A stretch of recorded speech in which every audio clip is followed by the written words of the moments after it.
Hello everyone, welcome to the second video of spotting errors और error detections। इसके पहले हम एक वीडियो ऑलरेडी कर चुके हैं जहाँ पे मैंने 1 से लेकर 50 नंबर तक क्वेश्चंस बताए थे। इस वीडियो में हम 51 से लेकर 100 तक क्वेश्चंस करने वाले हैं। ठीक है, चलो शुरू करते हैं। क्वेश्चन है, नाइदर टीचर्स और the principal revolted against the new education policy. हालांकि क्वेश्चन बहुत आसान हो जाता है जब आप क्वेश्चंस को तोड़ लेते हैं, पर इसमें जरूरी नहीं है क्योंकि बहुत ही सिंपल एरर है जो आपको एकदम बिल्कुल सामने दिख रहा होगा। ये हमने कितनी बार पढ़ा है और कितने एग्जाम्स में आया है कि नाइदर के बाद हमेशा नॉर होगा, आइदर के बाद हमेशा और होगा, नॉट ओनली के बाद हमेशा बट ऑल्सो होगा। रिपीटेडली इससे क्वेश्चन एसएससी पूछती है। ठीक है, सो नाइदर के बाद क्या लगता है? नॉर। आइदर के बाद क्या लगता है? और। नॉट ओनली के बाद क्या लगता है? But also. ये फिक्स्ड है। इसके अलावा और कहां से एसएससी सवाल पूछती है? कुछ एडिशनल इंफॉर्मेशन भी दे दे रहा हूं मैं। हार्डली के बाद हमेशा व्हेन लगेगा, ध्यान रखना है आपको। अगर कहीं पर आप स्केर्सली बोलोगे तो उसके साथ भी हमेशा व्हेन लगेगा, ध्यान रखना है आपको। अगर आपने कभी नो सूनर बोला तो उसके साथ THAN देन लगेगा। ठीक है, इस बात का ध्यान रखना है कि THEN देन नहीं होता, THAN देन होता है।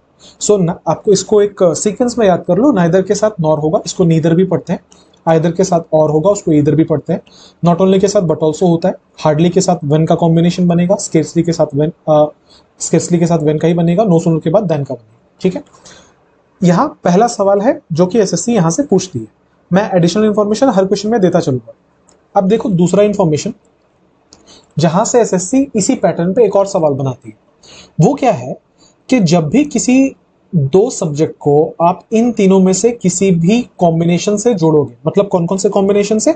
अगर आप दो सब्जेक्ट को नाइदर नॉर से जोड़ोगे, अगर आप दो सब्जेक्ट को आइदर और से जोड़ोगे, या अगर आप दो सब्जेक्ट को not only but also say जोड़ोगे, तो जो वर्ब आएगा आगे वो हमेशा नियरेस्ट सब्जेक्ट को फॉलो करता है। नियरेस्ट सब्जेक्ट को फॉलो करता है, विच मीन्स जो सब्जेक्ट आपने नॉर के बाद लिखा है वर्ब हमेशा उसके अकॉर्डिंग आएगा। जो आपने और के बाद लिखा है वर्ब हमेशा उसके अकॉर्डिंग आएगा, या जो आपने बट ऑल्सो के बाद लिखा है वर्ब हमेशा उसके अकॉर्डिंग आएगा। ठीक है, ये दोनों जगह से एसएससी बार बार सवाल पूछती थी, दोनों मैंने बता दिया। मैं वापस आऊंगा क्वेश्चन पे। क्वेश्चन क्या लिखा हुआ है? नाइदर टीचर्स और प्रिंसिपल। और नहीं होगा, आंसर है ऑप्शन नंबर डी। और के जगह पे यहां क्या होना चाहिए था? नॉट। एक बार वर्ब भी चेक कर लेते हैं। नाइदर टीचर्स और प्रिंसिपल रिवोल्टेड। अच्छा, रिवोल्टेड तो वर्ब का दूसरा फॉर्म है। वर्ब का दूसरा फॉर्म सिंगुलर में भी यही होता है और प्लूरल में भी यही होता है, तो यहां तो एरर का जगह ही नहीं है। ठीक है, यहां से कोई एरर नहीं पूछा गया। हमारा आंसर है ऑप्शन नंबर डी। बढ़ेंगे क्वेश्चन नंबर 52 पे। लिखा है, sorry I will be late as a flight has been delayed due to bad weather. लिखा है कि मुझे माफ कीजिएगा, मैं लेट हो जाऊंगा क्योंकि एक फ्लाइट डिले हो गई है खराब मौसम के वजह से। ध्यान दीजिएगा, मैंने एक फ्लाइट स्पेसिफिकली क्यों बोला, क्योंकि यहां पे लिखा हुआ है अ फ्लाइट। एक बार मैं ये डिफरेंस समझा रहा हूं क्योंकि आगे ऐसे बहुत सारे क्वेश्चंस आएंगे। एक जो यूज जहां पे इसका अंतर आता है वो सबको पता होता है कि अगर किसी सेंटेंस में ए या एन आ रहा हो तो जरूरी है कि इसके बाद आने वाला जो भी वर्ड है, एडजेक्टिव है या नाउन है, जो भी है, वो हमेशा वावेल से स्टार्ट होना चाहिए। ये तो हमें पता है कि अगर वावेल रहेगा तो ए या एन लगा देंगे, अगर कॉन्सोनेंट रहेगा तो हम द लगा सकते हैं। ये तो हम सब जानते हैं। ठीक है, जो कॉन्सेप्ट आपको समझना है, जो इस क्वेश्चन पे अप्लाई हो रहा है, मैं वो बता रहा हूं। देखो, ए और एन का इस्तेमाल कहां किया जाता है? जब आप किसी रैंडम चीज के बारे में बात कर रहे हो। रैंडम कहने का ये मतलब है कि आप जब किसी ऐसी चीज के बारे में बात कर रहे हो जिसके बारे में कोई कहानी नहीं सुनाई जा रही, जिसका कोई जिक्र नहीं है, आपने अचानक से कुछ एक चीज बोल दिया जिसका कहीं पहले कोई जिक्र नहीं किया गया था, तो वहां पे ए या एन का इस्तेमाल होता है। जबकि द का इस्तेमाल वहां पे किया जाता है जहां पे आप किसी रैंडम नहीं बल्कि किसी डेफिनेट चीज के बारे में बात कर रहे हैं। समझाता हूं। द का मत यूज वहां पे करते हैं जहां पे आप एक ऐसे चीज को एड्रेस करना चाह रहे हो जिसके बारे में पहले जिक्र हुआ था। फॉर एग्जाम्पल, मैं कह रहा हूं कि I saw a cat in my room. I saw a cat in my room. मैंने अपने रूम में एक बिल्ली देखी। अब मैं वहां पे आई सॉ अ कैट क्यों बोल रहा हूं? क्योंकि इससे पहले मैंने आपको बिल्ली की कहानी नहीं सुनाई थी। ये मैं पहली बार बिल्ली का जिक्र कर रहा हूं, बिल्कुल रैंडम टॉपिक है ये। तो मैं क्या कह रहा हूं? मैंने अपने रूम में एक बिल्ली देखी। I saw a cat in my room. अच्छा, अब मैं कह रहा हूं कि जो बिल्ली थी ना, वो काले कलर की थी। सो द कैट माइंड कीजिएगा, the cat was black in colour. अब मैं बोल रहा हूं द कैट, मैंने द क्यों लगाया भाई? मैंने द इसलिए लगाया क्योंकि इस कैट का जिक्र मैं पहले लाइन में कर चुका हूं कि मैंने अपने रूम में एक बिल्ली देखी और वो बिल्ली जो है वो काले रंग की है। तो मैं बोलूंगा the cat is black in colour. So I saw a cat in my room, the cat was black in colour. अब यहां पे हमने द इसलिए यूज किया क्योंकि पहले हमने कैट का जिक्र कर लिया था। सो मुद्दे की बात आपके लिए यह है कि जब आप किसी नाउन के आगे द लगाते हो, आप उसको डेफिनेट कर देते हो, इसलिए इसको डेफिनेट आर्टिकल कहा जाता है। आप उसको डेफिनेट कर देते हो, उसका मतलब यह होता है कि वो खास बन चुका है। खास कब होगा? या तो वो इतना फेमस हो कि वो खास हो, या तो फिर उसके बारे में पहले जिक्र कर दिया गया हो और आप उसी को दोबारा एड्रेस कर रहे हो। उम्मीद करता हूं आपको क्लियर हो गया। अब मैं आऊंगा क्वेश्चन। क्वेश्चन क्या था? Sorry I will be late, मुझे माफ कीजिएगा मुझे देरी हो जाएगी। As a flight has been delayed, क्योंकि एक फ्लाइट, पता नहीं कौन सी फ्लाइट, एक कोई फ्लाइट है जो डिले हो गई है। अच्छा, अगर कोई एक फ्लाइट डिले हो गई तो उससे मैं देर से कैसे आऊंगा? दोनों बातों का कोई कनेक्शन है क्या? नहीं। यहां पे शायद ये कहना ये चाह रहा था कि मेरी फ्लाइट देर हो गई है, जिस फ्लाइट से मैं आ रहा हूं वो फ्लाइट देरी हो गई है। इसका मतलब यह है, अगर वो मेरी फ्लाइट बोलना चाह रहा था तो ए तो किसी भी हालत में गलत है, उसके जगह पर वो कह सकता था कि as my flight has been delayed, या फिर अगर वो किसी खास फ्लाइट के बारे में बोल रहा था so the flight has been delayed. किसी भी हिसाब से अ फ्लाइट नहीं होगा। उम्मीद करता हूं क्लियर है क्वेश्चन। बढ़ेंगे क्वेश्चन नंबर 3 पे। लिखा है without the green house effect, मतलब बिना ग्रीन हाउस इफेक्ट के earth temperature would be below freezing. जो पृथ्वी का जो तापमान है ना, वो जमने से भी कम टेम्परेचर पर आ जाएगा। ठीक है। विदाउट क्या होता है? प्रीपोजिशन होता है। जिन्हें नहीं पता है, विदाउट एक प्रीपोजिशन है। प्रीपोजिशन अपने बाद कोई ना कोई नाउन लेता है। जिन बच्चों को नहीं पता वो इस बात को अच्छे से समझ लो।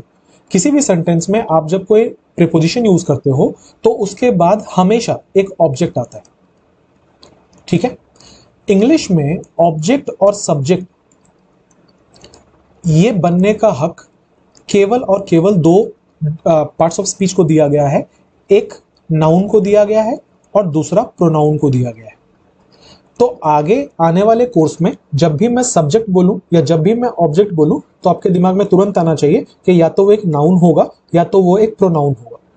अभी मैं ये बता रहा था कि प्रीपोजिशन हमेशा अपने साथ कोई ना कोई ऑब्जेक्ट लेता है। तो जब भी कभी आपको किसी प्रीपोजिशन के बाद कोई नाउन या प्रोनाउन दिख जाए तो आप उसका एक ही मतलब समझेंगे कि ये ऑब्जेक्ट है। किसका ऑब्जेक्ट है? ये इसी प्रीपोजिशन का ऑब्जेक्ट है। ठीक है। ऊपर देखो, लिखा है without the green house effect. Effect noun होता है। अच्छा, कौन सा इफेक्ट है? ग्रीन हाउस इफेक्ट है। इसका मतलब ये एडजेक्टिव का काम कर रहा है, हमें उसकी आइडेंटिटी बता रहा है। कौन सा इफेक्ट है? ये ग्रीन हाउस इफेक्ट है। द एक आर्टिकल होता है। सो प्रीपोजिशन का अगर मैं आपसे पूछूं ऑब्जेक्ट क्या है, तो ऑब्जेक्ट है इफेक्ट। यहां से हमारा सेंटेंस शुरू नहीं हुआ, ये तो प्रीपोजिशन है, ये तो फ्रेज है। फ्रेज और क्लॉज ये भी सीख लो, अब आ गया है जुबान पे तो ये भी बता देता हूं। फ्रेज और क्लॉज में क्या डिफरेंस होता है? क्लॉज में हमेशा वर्ब होगा, फ्रेज में कभी भी वर्ब नहीं होगा। फॉर एग्जाम्पल, अगर मैं कह रहा हूं कम हियर, यहां आओ, तो ये एक क्लॉज है। मैं कैसे कह सकता हूं ये क्लॉज है? इसमें एक वर्ब कम आया था। मैं कह रहा हूं ऑन द रूफ, छत पर, ये फ्रेज है कि क्लॉज है? ये एक फ्रेज है। क्लॉज इसलिए नहीं हो सकता क्योंकि इसमें कहीं पे कोई वर्ब नहीं आया। ये प्रीपोजिशन है, ये उसका ऑब्जेक्ट है। तो फ्रेज और क्लॉज में डिफरेंस क्या है? फ्रेज में कभी भी कोई वर्ब नहीं आएगा, क्लॉज में हमेशा कोई ना कोई वर्ब आएगा। चीजें बीच में आती जा रही है तो मैं बताता जा रहा हूं। चलो आगे बढ़ते हैं। तो मैं बता रहा था कि हर प्रीपोजिशन के बाद एक ऑब्जेक्ट होता है। आगे बढ़ते हैं। अर्थ टेम्परेचर, टेम्परेचर यहां का नाउन है। अर्थ टेम्परेचर वुड मॉडल है। बी इस मॉडल का बेस फॉर्म है। रूल ये है कि कोई भी मॉडल यूज करो किसी भी जगह पे तो हमेशा उसके साथ बेस फॉर्म आता है। बी एक बेस फॉर्म का वर्ब है। ठीक है। जिन्हें नहीं पता, इसका प्रेजेंट टेंस V1 और V5 इज MR होगा। इसका पास्ट टेंस मतलब V2 वॉज और वर होगा। किसका पास्ट टेंस? बी का बता रहा हूं। बी बेस फॉर्म होता है, प्रेजेंट टेंस इज MR है, पास्ट टेंस वॉज और वर है, V3 बिन है और V4 बीइंग है। ठीक है। तो यहां क्या लिखा हुआ है कि अर्थ टेम्परेचर वुड बी, ये वुड था, उसके लिए बेस फॉर्म आया था वुड बी बिलो। बिलो एक प्रीपोजिशन होता है फ्रीजिंग। फ्रीजिंग यहां एक्चुअली टेम्परेचर लिखना चाहिए था, फ्रीजिंग टेम्परेचर, पर अंडरस्टूड है कि फ्रीजिंग टेम्परेचर की ही बात हो रही है। ठीक है। ये इसका ऑब्जेक्ट होगा। तो क्या लिखा हुआ है कि without the green house effect earth temperature would be below freezing. अब मैं आ रहा हूं इसमें एरर कहां पर है। ये तो हमने अलग अलग किया, मैं आपको सिखा रहा था अलग अलग कैसे किया जाता है, उससे रिलेटेड कुछ रूल्स।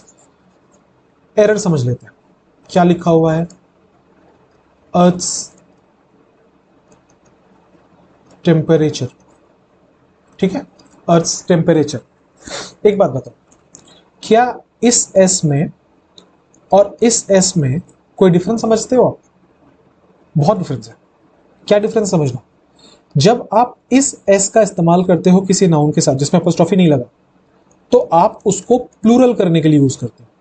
फॉर एग्जाम्पल, बॉय के आगे एस लगाया तो ये प्लूरल हो गया। आप बोलना चाह रहे हो कि एक से ज्यादा लड़के हैं वहां पर। आप जब अपोस्ट्रोफी एस लगाते हो तो आप उसको पॉजेसिव बनाना चाह रहे होते हो, जिसका मतलब है आप वहां पे किसी भी किस्म का अधिकार दिखाना चाह रहे होते हो। ठीक है, जैसे जब मैं लिखूंगा बॉयज तो इसका मतलब होगा लड़के का कोई अधिकार है। बॉयज मतलब अपोस्ट्रोफी एस लगा के हो जाएगा लड़के का। ठीक है, इसका कोई अधिकार है, कोई पोजेशन है इसका। समझ पा रहे हो दोनों में क्या डिफरेंस है? एस लगा के हम चीजों को प्लूरल करेंगे, अपोस्ट्रोफी एस लगा के हम उसका पोजेशन दिखाएंगे। अच्छा, जहां कहीं पे भी आप पोजेशन दिखाना चाहते हो ना, ध्यान रखना इसके बाद कोई नाउन भी लिखना पड़ेगा। ठीक है, नॉर्मली कभी कभी इसको हटा दिया जाता है जहां पे बिल्कुल अंडरस्टूड हो, अदरवाइज इसके बाद आपको नाउन लिखना पड़ता है। जैसे मैं अगर आपको बोलूं कि दिस इज बॉयज, तो इसका कोई मतलब नहीं है। आपने अपोस्ट्रोफी लगाया ना, तो इसका मतलब हो जाएगा ये लड़के का। लड़के का क्या, तो आपको लिखना पड़ेगा this is boys room. Room क्या है, नाउन है। इसका पोजीशन कौन दिखा रहा है, ये अपोस्ट्रोफी एस वाला वर्ड दिखा रहा है। तो जहां कहीं पे भी आप अपोस्ट्रोफी एस वाली चीजें लगाते हो या कोई भी पोजीशन की चीजें लगाते हो, वहां पे हमेशा आपको नाउन दिखाना पड़ता है। इस बात का ध्यान रखेंगे। अच्छा, क्या लिखा है यहाँ पे, without the earth greenhouse effect earth temperature, पृथ्वी कितनी है, एक की एक से ज्यादा? ऑब्वियसली एक है। अगर एक है तो हम उसमें एस कैसे लगाएंगे? दूसरा, ये एक प्रॉपर नाउन है। प्रॉपर नाउन क्या होता है? ऐसे किस्म के नाउन जिनको आप नाम के तरीके से इस्तेमाल करते हैं उसको प्रॉपर नाउन कहा जाता है। अब सोचो, अगर एक रूम में एक लड़का है जिसका नाम राम है तो हम उसे राम बोलेंगे। अगर एक रूम में 10 लड़के हैं जिनका नाम राम है तो क्या हम उनको राम्स बोल सकते हैं? नहीं बोल सकते, क्योंकि राम एक नाम है, इसका प्लूरल नहीं होगा। ये प्रॉपर नाउन, इसका प्लूरल नहीं होगा। तो सेम चीज है ना, अर्थ क्या है, प्लेनेट है, प्लेनेट का नाम है। हो सकता है हम अर्थ की जगह पे उसको लेट्स से महात्मा गांधी बोलते या पंडित जवाहरलाल नेहरू बोलते, है ना, कोई भी नाम दे सकते थे। तो किसी समझदार व्यक्ति ने उसको अर्थ दे दिया होगा। है तो नाम ही ना at the end of the day, तो हम उसको प्लूरल नहीं कर सकते, अर्थ को अर्थ नहीं बना सकते। समझ पा रहे हो बात को? इसीलिए एरर यहीं पर है, अर्थ का अर्थ कभी नहीं होगा। ये शायद ये बोलना चाह रहा था, टेम्परेचर चूंकि इसका नाउन था कि पृथ्वी का तापमान, पृथ्वी का टेम्परेचर, तो उसके लिए अपोस्ट्रोफी लगाइए, अर्थ टेम्परेचर हो जाएगा। उम्मीद करता हूं क्लियर है। क्वेश्चन नंबर 54 पे बढ़ेंगे। क्या लिखा है, लिखा है largest farmers usually have more money, social power and local influence. लिखा हुआ है लार्जेस्ट फार्मर्स, लार्जेस्ट फार्मर्स, है ना। फार्मर्स क्या है, नाउन है। अच्छा, ये आप समझते हो कि फार्मर प्लूरल है, फार्मर्स सॉरी फार्मर सिंगुलर है, फार्मर्स प्लूरल है। तो ये क्या है भाई, ये प्लूरल है। इसके साथ जो वर्ब आएगा वो भी क्या आएगा, प्लूरल आएगा। लिखा हुआ है लार्जेस्ट फार्मर्स हैव प्लूरल होता है, हैज इसका सिंगुलर है, तो यहां तो कोई एरर नहीं है।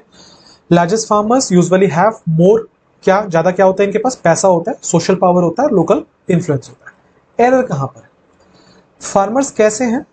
अगर मैं कह रहा हूं फार्मर्स नाउन है तो ये लार्जेस्ट क्या होगा, उसका एडजेक्टिव होगा कि नहीं होगा? क्योंकि फार्मर्स किसान, कैसे किसान, गरीब है, अमीर है, बड़े हैं, छोटे हैं, क्वालिटी कौन बता रहा है, ये लार्जेस्ट वर्ड क्वालिटी बता रहा है, तो ये एडजेक्टिव होगा कि नहीं होगा? अच्छा, अगर ये एडजेक्टिव है तो एक रूल क्या आपने पढ़ा है कि अगर आप किसी भी एडजेक्टिव को सुपरलेटिव डिग्री में लिखते हो तो वो अपने आगे हमेशा द आर्टिकल का यूज करेगा। ये आपने पढ़ा है, नहीं पढ़ा है तो अभी नोट कर लेना। मैं कभी ये नहीं बोलूंगा बेस्ट है इंग्लिश में, मैं बोलूंगा he is the best, not he is best. He is the tallest, not he is tallest. तो जहां कहीं पे भी आप सुपरलेटिव डिग्री का इस्तेमाल करते हैं उसके साथ आर्टिकल द आता है। इस क्वेश्चन में लार्जेस्ट फार्मर्स लिखा हुआ था जो कि एरर था, होना क्या चाहिए था, द लार्जेस्ट फार्मर, क्योंकि सुपरलेटिव डिग्री अपने आगे द लेता है। Question number 55, I spend a lot of my time at work helping my customers find an best outfit. Error मिल गया है तो मैं इसको अलग अलग नहीं कर रहा क्योंकि बहुत ही सामान्य एरर है। आउटफिट मतलब होता है कपड़े।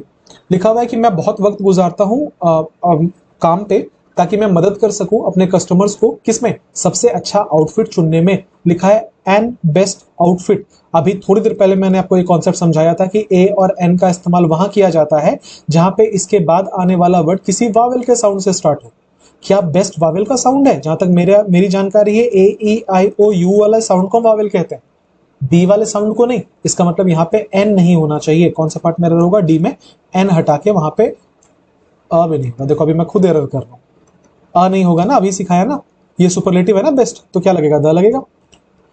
Question number 56, he consolidated control over all the provinces of the Great Britain and some of the Northern Gaul while Maximian नाम क्या है, Maximian dealt with other uprisings. ठीक है, क्वेश्चन लंबा है तो मैं अलग अलग करके दिखा रहा हूं आपको ताकि आपके लिए क्वेश्चन आसान कर सकूं।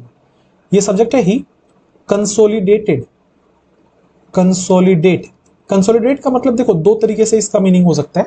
पहला तो किसी को ढाढ़स बंधाना, विच मीन्स किसी को कोई अगर परेशान है तो उसको हिम्मत देना, कंसोल करना। ठीक है, वहां के लिए भी कंसोलिडेट होता है। दूसरा जो ज्यादा ब्रॉडर वे में यूज किया जाता है वो होता है कि जब आप किसी चीज के ऊपर कंट्रोल फैलाते हो तो spread something is called consolidate. खास करके ये पावर और पैसे के लिए यूज किया जाता है। ठीक है, सो कंसोलिडेट का मतलब होता है इकट्ठा करना या कलेक्ट करना, एक्सरसाइज करना। इसके लिए बहुत अच्छा वर्ड होगा, एक्सरसाइज करना पावर को, उसको कंसोलिडेट कहते हैं। तो लिखा है कि ही कंसोलिडेटेड कंट्रोल। अच्छा, ये अभी V2 में है। ठीक है, सेंटेंस पास्ट टेंस में लिखा हुआ ही consolidated control over all the provinces of the Great Britain. लिखा ही कंसोलिडेटेड, ये सब्जेक्ट है, ये यहाँ का वर्ब है। ही कंसोलिडेटेड कंट्रोल, ये क्या होगा? ऑब्जेक्ट होगा। Over preposition all the provinces, इस प्रीपोजिशन को ऑब्जेक्ट बोल सकते हैं, प्रोविंसेस नाउन है, इस ओवर प्रीपोजिशन का ये ऑब्जेक्ट है।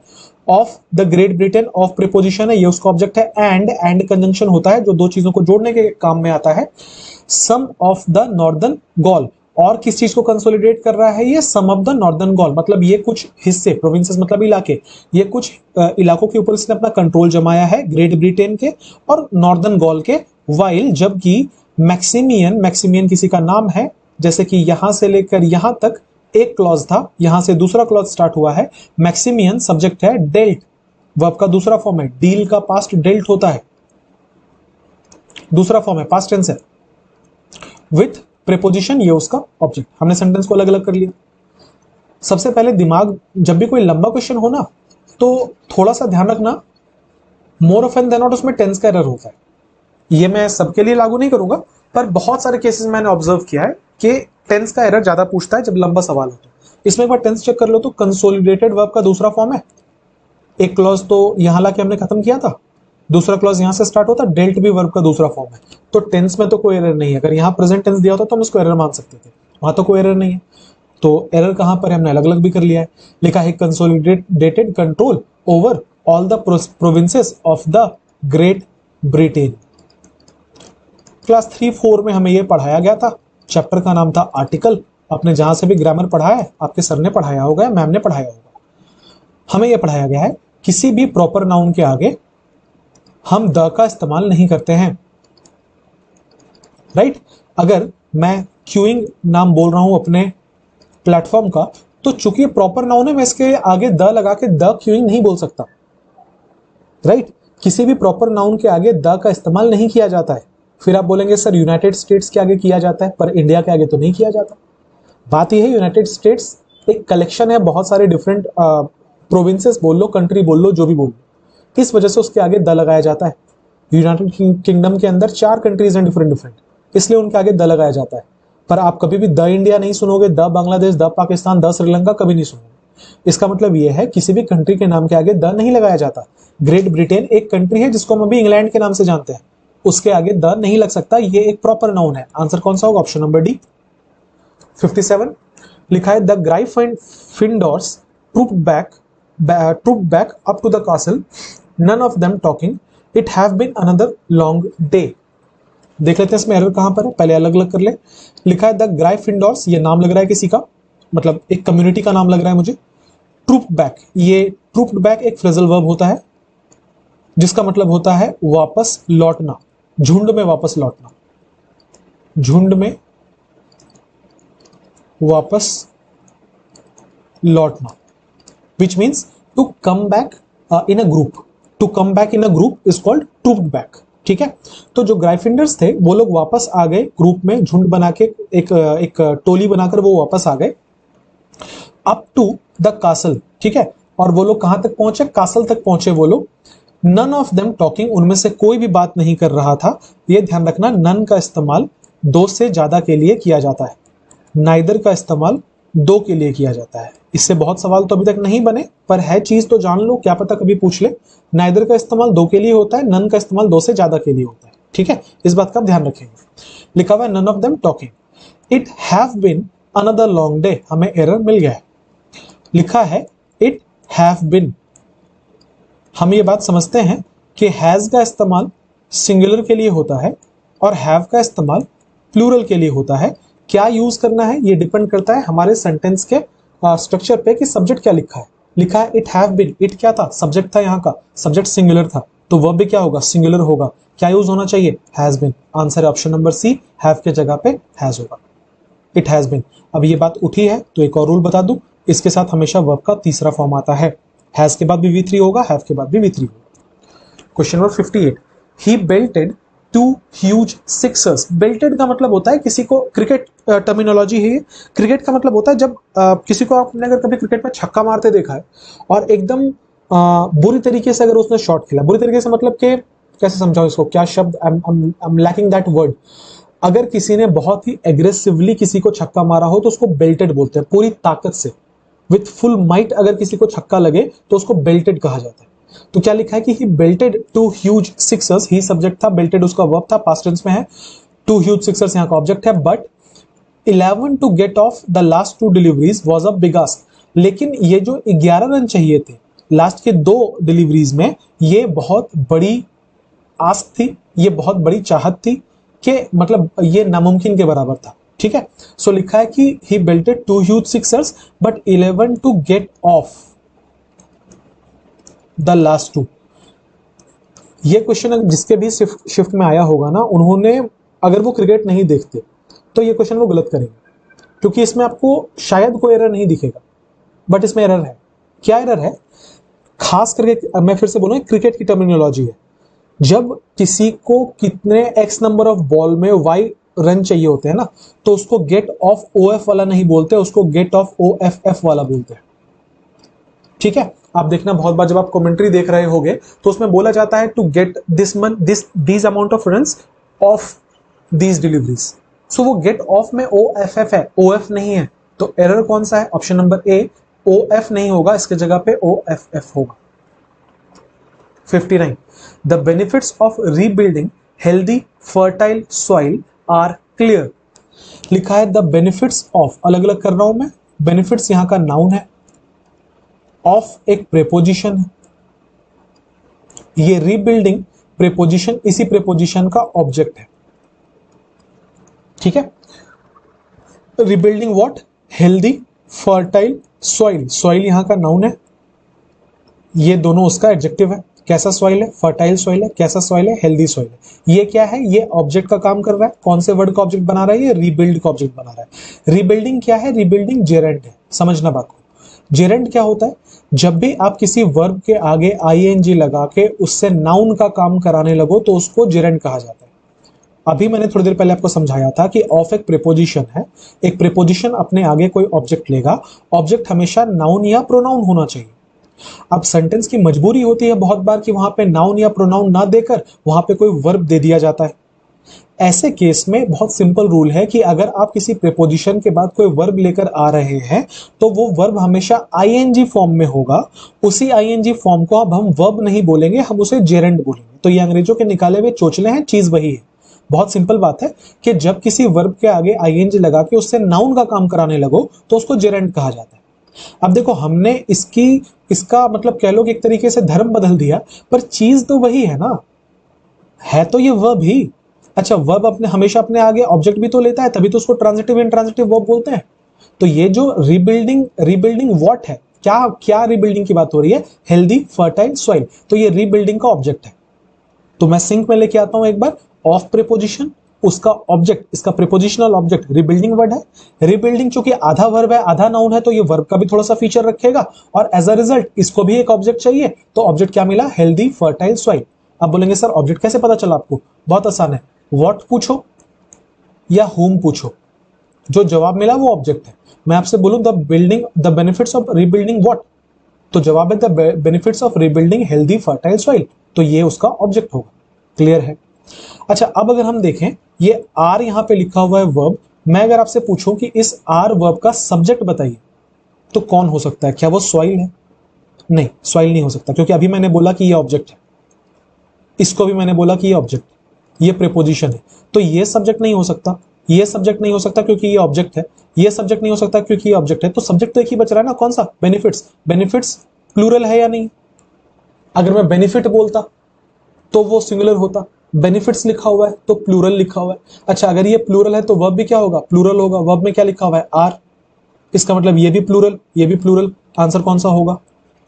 No error. कहीं तो कोई एरर हमें मिला ही नहीं। क्वेश्चन नंबर 60 लिखा है कि when he buckled down to his work he became the slyer and cleverest of diplomats. ये मैंने वीडियो नंबर 1 में भी कवर किया था। इस टाइप के जो क्वेश्चंस है मैं फिर भी बताऊंगा। यहाँ पे लिखा है कि whenever he buckled down, buckled down यहाँ का वर्ब है, फ्रेजल वर्ब है। जब भी वो काम करने बैठता था, ही सब्जेक्ट है, ये वर्ब है। To his work, he subject, became V2। देखना यहाँ पे भी वर्ब का दूसरा फॉर्म था, पास्ट था, यहाँ पे वर्ब का दूसरा फॉर्म है, पास्ट है। यहां तक हमें कोई एरर नहीं मिला है। ही बिकेम द स्लायर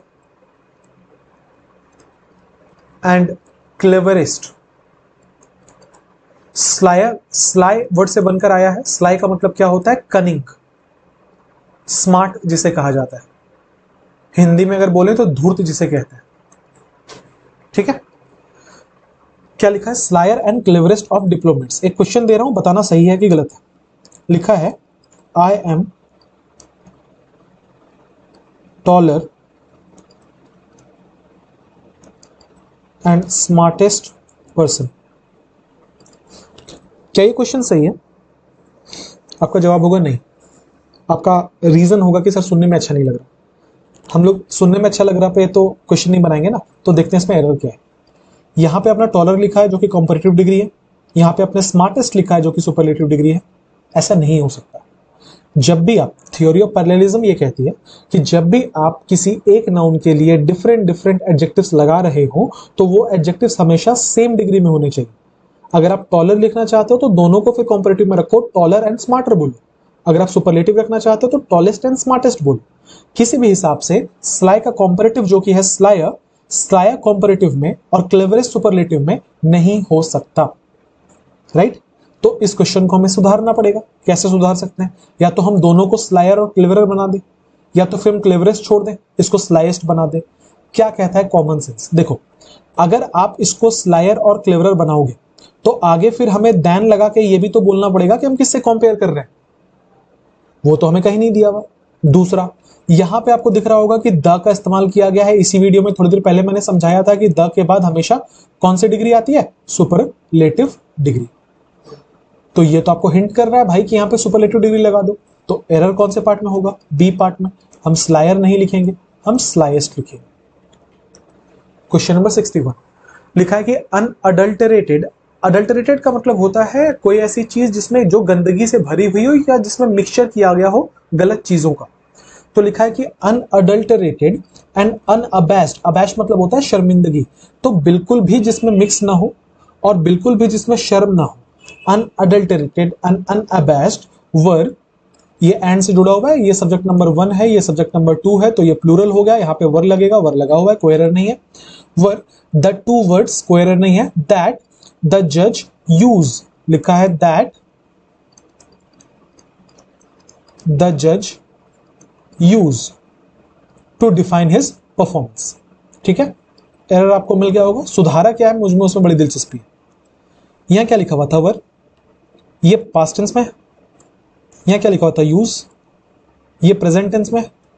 तो मैंने आपको बोला कि इसको यूज को हटा के यूज कर दो। ठीक है, जज यूज कर दो। पर आपके दिमाग में फिर तुरंत आएगा कि सर वर को भी तो आर कर सकते थे, उसको क्यों नहीं चेंज किया? नहीं कर सकते थे, क्योंकि अगर हमने वर को आर कर दिया, एक मिनट के लिए मान के चलते हैं यहां वर नहीं आर लिखा हुआ, फिर भी इस सेंटेंस में एरर है।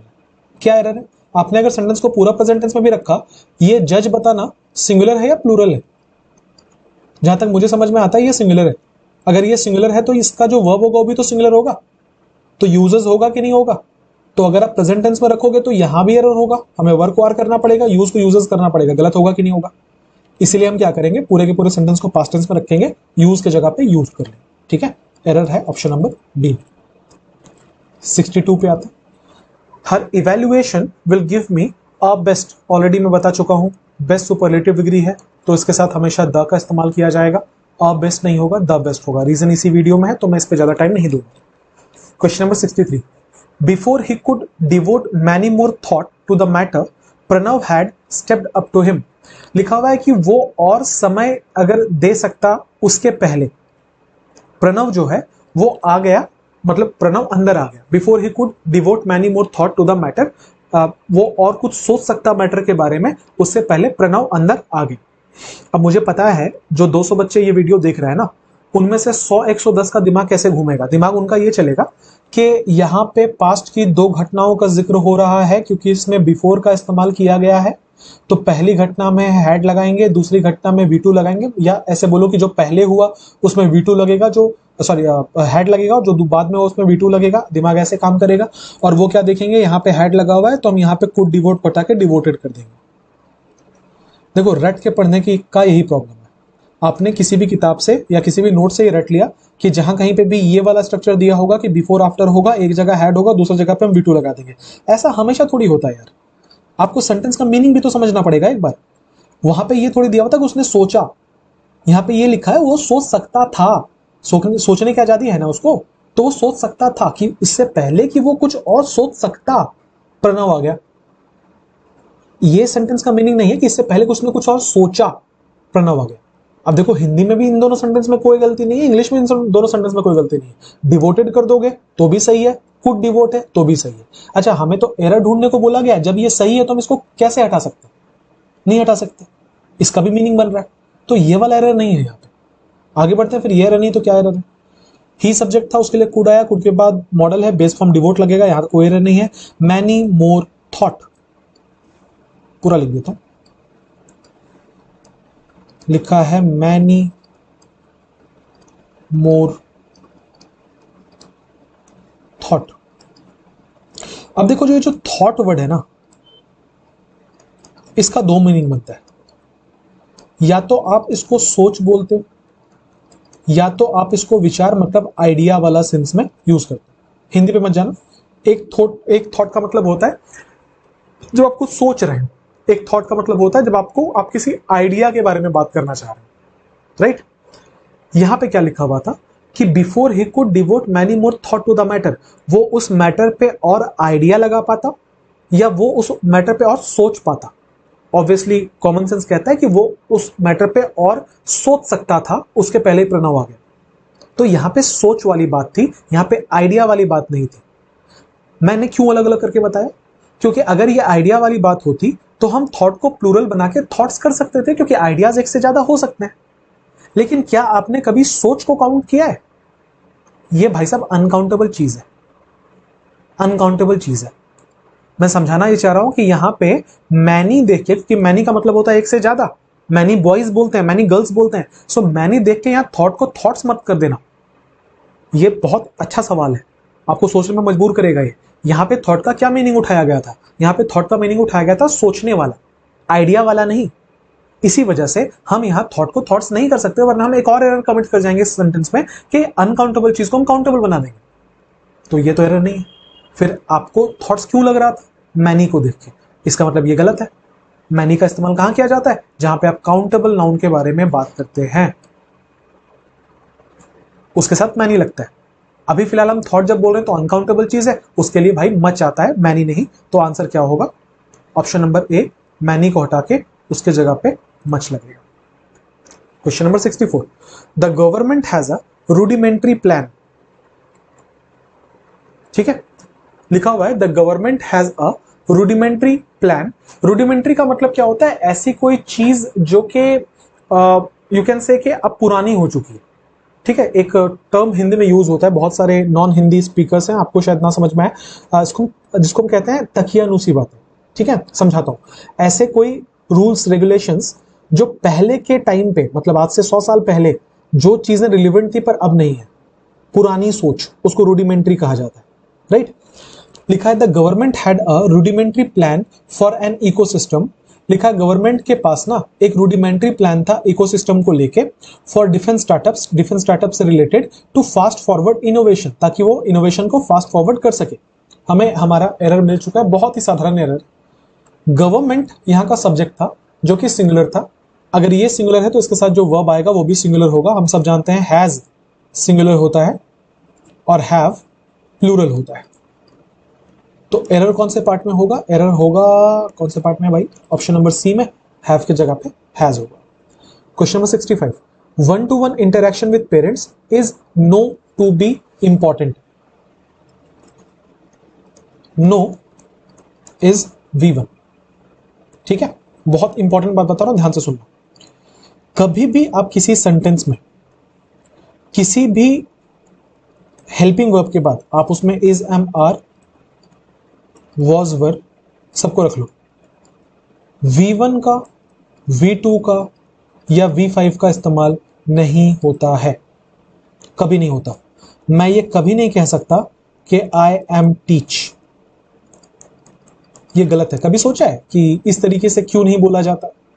क्योंकि होता ही नहीं। मैं कभी नहीं बोल सकता कि ही वॉज टुक, नहीं होता।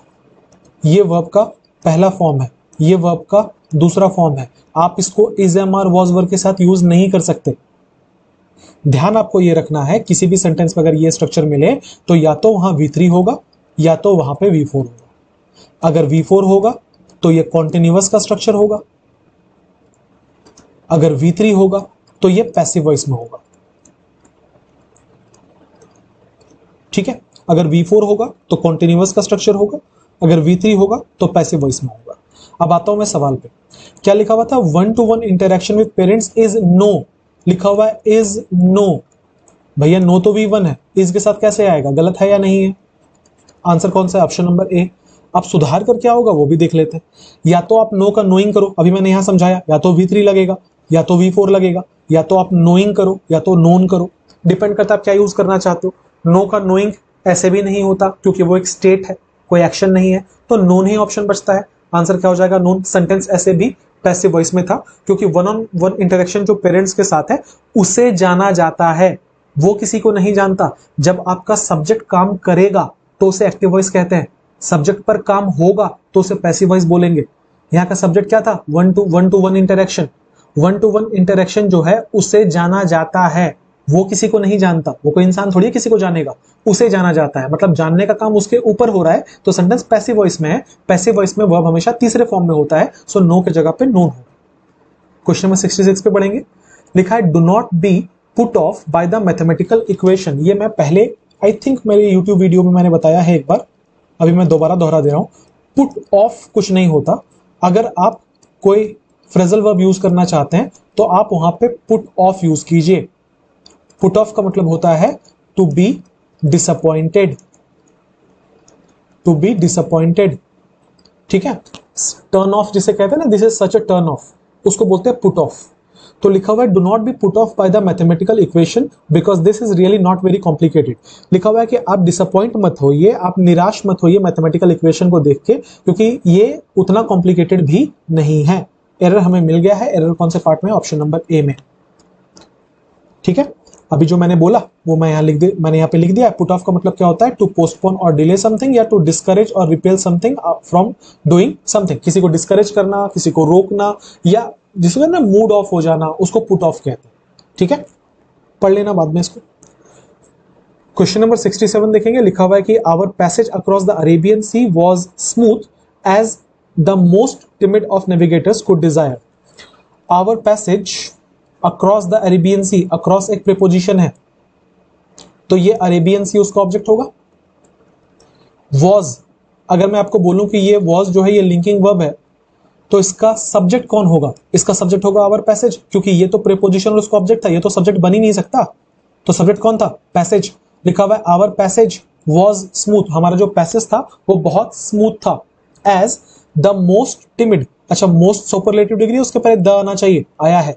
टिमिड ऑफ नेविगेटर्स, टिमिड का मतलब होता है डरपोक, इंग्लिश में फियरफुल, ठीक है। तो लिखा है कि as the most timid of navigators, navigators उनको कहते हैं जो समुद्र में रास्ता ढूंढते हैं, बेसिकली रास्ता ढूंढने वाले किसी भी चीज को नेविगेटर कहा जाता है। As the most timid of navigators could desire, लिखा हुआ है कि अच्छा देखना यहाँ पे पास्ट टेंस था इसलिए कुड लिखा हुआ है यहाँ पे, राइट, वरना कैन होता। लिखा है कि हमारा जो पैसेज है ना अरेबियन सी के अक्रॉस में, वो इतना स्मूथ था कि जो एकदम डरपोक भी नेविगेटर्स है ना, उनकी इच्छा होगी वहां जाने की, राइट। इसका मतलब यहाँ पे कंपेयर किया जा रहा है। कभी आपने ये वाला ऐसा टाइप का सेंटेंस देखा है कि he is tall as his father, यहां पे उसकी एक व्यक्ति के हाइट को इसके फादर की हाइट से कंपेयर किया जा रहा है। क्या ये एक्सप्रेशन सही है? जो सेंटेंस मैंने लिखा क्या ये सही है? आप बोलोगे नहीं सर सही नहीं है, यहाँ पे एज टॉल एज होना चाहिए था। तो जब छोटे क्वेश्चन में ये लॉजिक लगा रहे तो बड़े क्वेश्चन में भी तो यही लॉजिक है ना। वो क्या कह रहा था कि ये इतना स्मूथ था जितना जो सबसे डरपोक नेविगेटर्स भी हैं वो चाह ले। तो आप कंपेयर कर रहे हो ना किसी चीज से, तो स्मूथ क्यों लिखोगे? एज स्मूथ एज लिखोगे ना, कि our passage across the Arabian sea was as smooth as the. तो आंसर कौन सा होगा? Option number C, as smooth as the. 68, professor Murali's eyebrows rose a little higher, लिखा है कि प्रोफेसर मुरली के जो आईब्राउज थे ना वो थोड़े ऊपर उठे। यहाँ पे रोज लिखा हुआ है, रोज गुलाब वाला रोज नहीं है, ये वर्ब का दूसरा फॉर्म है। इसका बेस फॉर्म क्या होता है? इसका बेस फॉर्म होता है राइज, ठीक है। तो लिखा है professor Murali's eyebrows rose, verb का दूसरा फॉर्म है, a little higher and his gaze became, V2 है, पास्ट टेंस है, गेज मतलब होता है नजर, बिकम डिस्टिंक्टली कोल्डेस्ट। ऑलरेडी ऐसा क्वेश्चन में बता चुका हूं आपको। थ्योरी ऑफ पैरेललिज्म कहता है कि जब एक सिचुएशन में या एक नाउन के लिए दो एडजेक्टिव्स लगाओ तो दोनों सेम डिग्री में होंगे। लिखा है professor Murali's eyebrows rose a little higher, जब यहाँ पे हायर बोल रहे हो तो यहाँ पे कोल्डेस्ट क्यों बोल रहे हो? कोल्डर बोलो फिर। आंसर क्या होगा? Option number A, colder. 69, when I have arrived at the theater the show had already started, लिखा है कि when I have arrived at the theater the show had already started। देखो कोई इंसान है ना, वो ये कह रहा है कि वो मूवी देखने गया, मान लेते हैं कि वो मूवी देखने के लिए 9 बजे रात को पहुंचा, तो लिखा है कि when I have arrived at the theater the show had already started, show उसके पहले स्टार्ट हो चुका था, जिसका मतलब है मान के चलते हैं कि 8:30 बजे शो स्टार्ट हो चुका था। यहां तो वही वाला सेंस बन रहा है कि भाई 2 घटना पास्ट की हुई, एक घटना जो सबसे पहले हुई उसमें हेड लगा देंगे, तो देखो एक घटना जो पहले हुई उसमें हेड लगा दिया, जो घटना उसके बाद में हुई वहां पे हम लोग क्या यूज करते हैं? V2। क्या यहाँ पे V2 यूज किया हुआ है? नहीं ना, ये तो रटा रटाया सवाल था, हैव नहीं होगा, when I arrived at the theatre होगा। क्वेश्चन नंबर 70, देखो कुछ एक ऐसे क्वेश्चंस है ना, कुछ एक ऐसी चीजें जो मैं मान के चलता हूं कि स्टूडेंट्स को पता होगा, क्योंकि आप सब रिपीटर्स हैं, ऑलरेडी आप एक बार ग्रामर पढ़ चुके हैं, तो जो बहुत बेसिक बात है मैं अज्यूम करके चलता हूं आपको पता होगा, या जब मैं कहता हूं ये रूल आपको पता होगा तो मैं ये एड्रेस करना चाह रहा हूं कि आपने पढ़ा है पहले। अगर आपको फिर भी नहीं समझ में आता है तो आपको ऑलरेडी पता है कैसे डाउट पूछना है, आप बेझिझक डाउट पूछो। डाउट कितना भी छोटा हो कितना भी बड़ा हो मुझे कोई फर्क नहीं पड़ता, डाउट डाउट होता है, ठीक है। तो जिनका जो भी डाउट है आप मेरे से पूछ सकते हो, मैं देर सवेर आपको रिप्लाई डेफिनेटली कर दूंगा, आपका जो भी डाउट होगा उसको सॉर्ट आउट करने के लिए, ओके। तो हर क्वेश्चन को समझने की कोशिश करना, जहां नहीं समझ में आया मैं हूं, ओके। क्वेश्चन नंबर 70, लिखा है India is already the third largest aviation market in terms of domestic travel. लिखा है कि India is already, India subject है, इज लिंकिंग वर्ब है, already the third largest aviation market, ठीक है। यहाँ का लिंकिंग वर्ब को कॉम्प्लीमेंट क्या? मार्केट। इंडिया जो है वो मार्केट है, कैसा मार्केट है? थर्ड लार्जेस्ट एविएशन मार्केट है, यहाँ पर कोई एरर नहीं है। अच्छा एक रूल यहाँ पे मैं आया तो मैं बता दूं, फर्स्ट सेकेंड थर्ड ऐसी चीजों के आगे हमेशा द लगता है, सो द फर्स्ट होता है, द सेकेंड होता है, द थर्ड होता है। नोट कर लेना इसको कि जहां कहीं पे भी आप ऑर्डिनल यूज करोगे फर्स्ट सेकेंड थर्ड फोर्थ, हमेशा उसके पहले द का इस्तेमाल होगा। तो लिखा हुआ India is already the third largest aviation market in terms of, in preposition है, in terms of what? Domestic travel. कहीं कोई एरर नहीं, आंसर क्या हो जाएगा? Option number C, no error. 71, Ram ran back to the window to see the bass dangling a few feet before the ground। लिखा हुआ है राम रैन बैक, राम सब्जेक्ट है, रैन यहाँ का वर्ब है, रैन बैक मतलब वापस गया, कहाँ गया, टू द विंडो, खिड़की पर। यहां तक तो कोई एरर नहीं है। क्या करने गया, पर्पस बता रहा है, पर्पस बताने के लिए हमेशा इन्फिनेटिव का इस्तेमाल होता है, ठीक है। फॉर एग्जाम्पल आपने बोला आई एम हियर, मैं यहां हूं, टू हेल्प यू, क्या करने के लिए, तुम्हारी मदद करने के लिए। तो ये जो टू हेल्प है तो पर्पस बता रहा है ना कि मैं यहां पे क्यों हूं, मैं तुम्हारी मदद करने के लिए हूं। तो लिखा हुआ है कि राम जो है वो वापस गया विंडो पर, क्यों गया, टू सी, देखने के लिए। फिर से देखो सी का ऑब्जेक्ट है, जो मैंने अभी समझाया था आपको जेरेंट के लिए, वो बात इन्फिनेटिव के लिए भी लागू होती है, पार्टिसिपल के लिए भी लागू होती है कि ये आधा तो वर्ब है ना, तो ऑब्जेक्ट लेने का हक तो इसको है। तो लिखा हुआ है to see what, to see the bars dangling a few feet before the ground. तो वो क्या देखने के लिए गया कि जो बार्स लगे होते हैं ना हमारी खिड़की में, आपने देखा होगा जो खिड़कियां होती है उसमें इस तरीके से बार्स लगे होते हैं, तो जो खिड़की के जो बार्स हैं वो डैंगल कर रहे हैं। डैंगल का मतलब होता है टू हैंग, लटकना, ठीक है। वो डैंगल कर रहे हैं फ्यू फीट, कुछ फीट, बिफोर द ग्राउंड, जमीन से पहले। सोचो एक खिड़की है, वहां से कुछ बार्स जो है वो लटक रहे हैं, तो वो ग्राउंड के पहले लटकेंगे, ग्राउंड के ऊपर लटकेंगे, ये तो कॉमन सेंस का सवाल है। अ few feet before the ground, before the ground कैसे होगा, अ few feet above the ground होगा ना, या ओवर द ग्राउंड होगा ना। समझ पा रहे हो बात को? इसका मतलब ये है कि यहाँ पे हम लोग बिफोर वर्ड का यूज नहीं कर सकते, इसके जगह पे हम अबव या ओवर का यूज करेंगे, ठीक है। 72, can you please help me to this project, है ये तो पढ़ने में पता लग रहा है। Can you please help me, अच्छा कैन एक मॉडल है, इसके साथ बेस फॉर्म हेल्प आया, यू यहां का सब्जेक्ट था, तो लिखा है can you please help me, me यहां का ऑब्जेक्ट है, to this project, to this project नहीं होगा, टू डू दिस प्रोजेक्ट होगा, ठीक है। या फिर इसको लिखने का एक और तरीका है, अब मुझे समझ में आ गया एसएससी ने क्यों पूछा, मुझे लग रहा था कि कहीं मेरे एंड से कुछ रह तो नहीं गया, पर मेरे एंड से नहीं रहा, एसएससी ने एक्चुअली क्वेश्चन पूछा होगा। और क्या एरर है मैं बताता हूं, ये आपसे लिखवाना क्या चाह रहा है, ये लिखवाना चाह रहा है help me with this project. तो बेसिकली आपसे आपका ये रूल ये चेक करना चाह रहा है कि आपको ये पता है या नहीं कि जब आप किसी की मदद किसी चीज में करते हो तो हेल्प मी विथ या हेल्प हिम विथ या हेल्प हर विथ होता है। फॉर एग्जाम्पल अगर मान लो कि मेरी माता जी बर्तन धो रही हैं और मैं उनकी मदद करने जा रहा हूं, तो मैं बोलूंगा I will help you with it. With it मतलब मैं किसी सामान से इस्तेमाल नहीं कर रहा, मैं ये बोलना चाह रहा हूं मैं इसमें आपकी मदद करूंगा, ठीक है। सो उसके लिए हेल्प मी विथ होता है, या हेल्प के साथ जो भी जिसका भी आप मदद कर रहे हो उसका, और फिर विथ का इस्तेमाल किया जाता है। यही चेक कर रहा था, यहाँ पे टू नहीं होगा, आप विथ कर सकते हो, या फिर ये तरीका भी ठीक है, आप यहां से भी चेंज कर सकते हो। 73, I want all the culprits to be punished immediate. लिखा हुआ है कि आई वॉन्ट, आई क्या है, सब्जेक्ट है, इसका वर्ब क्या है, वॉन्ट है। I want all the culprits to be punished. अब देखो यहाँ पे टू बी पनिश्ड क्यों लिखा हुआ है, जब भी कभी आपको टू मिले, बी मिले, इसके बाद V3 मिल जाए, तो समझ जाना ये पैसिव वॉइस में। पैसिव वॉइस का सीधा मतलब है कि जो सब्जेक्ट है वो एक्शन का रिसीवर है, वो एक्शन का डूअर नहीं है। तो लिखा है कि जितने भी मेरे कल्प्रिट्स थे मैं चाहता हूं कि उनको पनिशमेंट मिले, आप वो किसी को पनिश ना करें, कल्प्रिट्स को पनिशमेंट मिले, ठीक है। इसलिए यहां पे टू बी पनिश्ड लिखा हुआ है। सो सेंटेंस है I want all the culprits to be punished immediate. अच्छा इमीडिएट क्या होता है, अगर मैं पार्ट्स ऑफ स्पीच में आपसे पूछूं तो इमीडिएट एक एडजेक्टिव है, कैसे पता चलेगा, बार बार सिखाया है, बार बार समझाया है। इमीडिएट के साथ एक वर्ड और लगा लो नाउन जैसा, जैसे कि इमीडिएट एक्शन, सुना होगा आपने, इस पे इमीडिएट एक्शन लिया गया। एक्शन क्या है, नाउन है, इमीडिएट क्या होगा, एडजेक्टिव होगा, क्योंकि मैं आपसे पूछूंगा कैसा एक्शन, तो आप बोलोगे इमीडिएट एक्शन।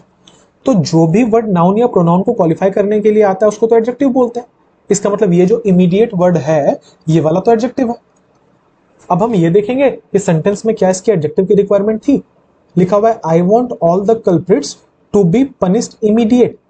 इमीडिएट होगा कि इमीडिएटली होगा, जहां तक मुझे समझ में आ रहा है ये पनिश्ड के लिए यूज किया जा रहा है, कि उनको कल्प्रिट्स को इमीडिएट नहीं बोला जा रहा है, ये बोला जा रहा है कि उनको पनिशमेंट इमीडिएटली मिलनी चाहिए, जिसका मतलब है कि ये इसको जो क्वालिफाई करना था वो पनिश्ड वर्ड को करना था। अच्छा पनिश्ड वर्ड तो वर्ब होता है, किसी भी वर्ब या किसी भी एडजेक्टिव को क्वालिफाई करने के लिए एक एडवर्ब का यूज किया जाता है, एडजेक्टिव का नहीं। और हम किसी भी एडजेक्टिव को एडवर्ब कैसे बना सकते हैं, हम इसके आगे ly लगा के हम इसको एडवर्ब बना सकते हैं, जिसका मतलब है यहाँ पे इमीडिएट नहीं होगा, इसके साथ क्या होना चाहिए था, इसके साथ इमीडिएटली होना चाहिए था। Answer option number D. Video number 1 में भी मैंने समझाया था। क्वेश्चन नंबर 74 लिखा, your body will respond by getting more muscular and strong before you know it. Already मैं ऐसा क्वेश्चन करा चुका तो मैं ज्यादा टाइम नहीं दूंगा। लिखा योर बॉडी सब्जेक्ट है, विल के बाद बेस फॉर्म आता है, विल रिस्पॉन्ड बिल्कुल ठीक है, बाय प्रीपोजिशन है, उसके साथ जेरेंड गेटिंग आया है, getting what, getting more muscular and strong. भैया जब आपने मोर के साथ मस्कुलर के साथ मोर लगाया और आपने इसको कॉम्परेटिव डिग्री में रखा है, तो इसको पॉजिटिव में क्यों रख रहे हो, फिर इसको भी कॉम्परेटिव में रखो ना, जिसका मतलब है ये कि स्ट्रॉन्ग नहीं होना चाहिए, क्या होना चाहिए, स्ट्रॉन्गर होना चाहिए। आंसर क्या होगा, and stronger, option number A. 75 लिखा है कि even if evidence was relevant to the case, it couldn't be used to determine the reprobate। reprobate किसे हम कहते हैं, जो दोषी है, ठीक है। an unethical person is called reprobate। तो क्या लिखा हुआ है कि even if a evidence was relevant, सबसे पहले आपको एरर यहीं पे मिल गया होगा कि लिखा हुआ है अ एविडेंस, एविडेंस ई के साउंड से स्टार्ट हो रहा है तो इसके आगे अ नहीं आर्टिकल होगा, क्या आर्टिकल होगा, एन एविडेंस होगा। हालांकि ये भी गलत है, ये भी अधूरी बात है, ये नहीं होता। क्यों, नोट कर लेना अगर नहीं पता है। एविडेंस एक अनकाउंटेबल नाउन है और अनकाउंटेबल नाउन के आगे कभी भी आर्टिकल ए या एन नहीं लगता। आपने कभी ए वाटर बोला है क्या, नहीं हो सकता ना, क्योंकि आप किसी भी ऐसी चीज के आगे जिसको आप अनकाउंटेबल बोलते हैं ए या एन नहीं लगा सकते। सो एन एविडेंस तो हो ही नहीं सकता, अ एविडेंस तो पहले से ही गलत है। यहाँ पे आप द एविडेंस कर सकते तो, या फिर ज्यादा अच्छा होता आप पीस ऑफ एविडेंस बोल सकते थे, अब पीस ऑफ एविडेंस भी चलेगा। 76 पे आएंगे। लिखा है the federalists wished to make the central government as strong possible.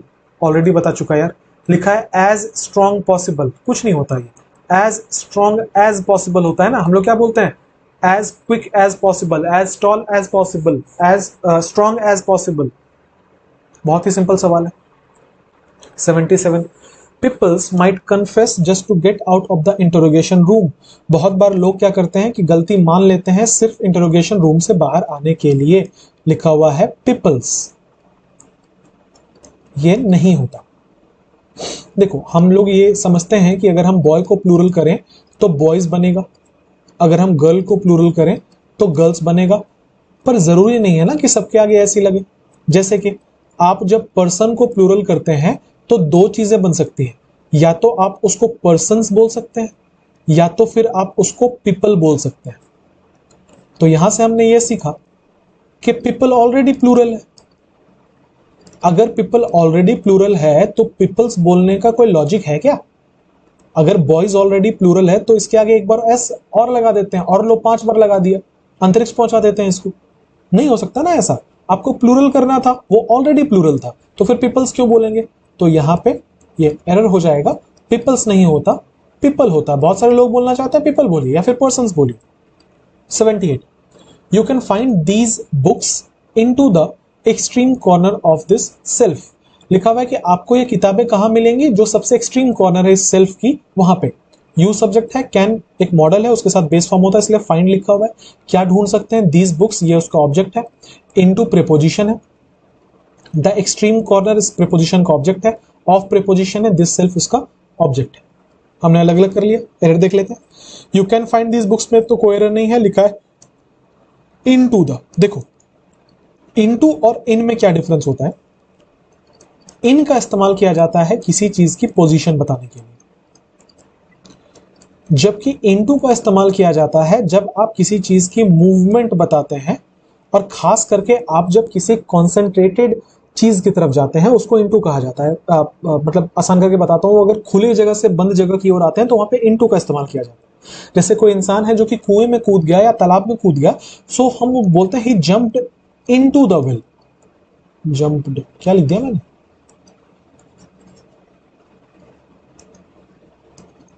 उसको लिखते हैं he jumped into the well. Not he jumped in the well, तो जंप्ड के बाद क्या लगेगा, इनटू लगेगा, क्योंकि वो एक खुली जगह से बंद जगह की ओर जा रहा है और मूवमेंट शो कर रहा है। क्या यहाँ पे हम किताब को किसी कुएं में फेंक रहे थे? नहीं ना, हम पोजीशन बताते हैं। किताबें कहाँ मिलेंगी? एक्सट्रीम कॉर्नर पे मिलेंगी। तो पोजीशन बता रहे हो तो इनटू का इस्तेमाल क्यों कर रहे हो? फिर इन का इस्तेमाल करो। आंसर क्या होगा? इनटू के जगह पे इन होगा। 79, all of the farmers I interviewed shared three things on common. अब देखो ये सब चीजें ना आप जब पढ़ते हो, रीडिंग करते हो बहुत, तो ये सब चीजें आपको आपके जहन में बैठ जाती है।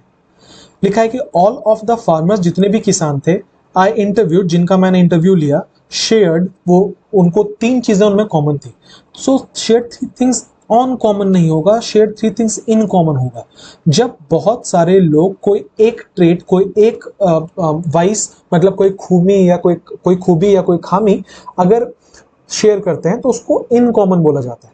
आपने बहुत बार बोलते हुए सुना होगा या मूवीज में सुना होगा कि there is something in common. In common होता है, ऑन कॉमन नहीं होता। मैंने बहुत सारे सेंटेंसेस आपके लिए रेडी रखे हैं ताकि आप इनको पढ़ के थोड़ा और बेहतर समझ पाओ, फील कर पाओ इस चीज को। लिखा है that two siblings have a lot in common such as their love for music and painting. जो दोनों भाई हैं उनमें बहुत कुछ कॉमन है, जैसे कि म्यूजिक के लिए उनका प्यार या पेंटिंग के लिए उनका प्यार। लिखा we became friends because we realised we had so much in common. हम लोग दोस्त बन गए क्योंकि हमें ये रियलाइज हुआ कि हमारे में बहुत कुछ कॉमन है। तो आप और पढ़ लेना, हर जगह पे यहाँ पे इन कॉमन आपको मिलेगा। यहाँ ऑन कॉमन लिखा हुआ था जो कि एरर था। ऑन कॉमन नहीं होता, क्या होता है? इन कॉमन होता है। Answer option number D, on के जगह पे इन होगा। 80 पे बढ़ेंगे। I could not make out what it is for the wind was rustling the corn shocks.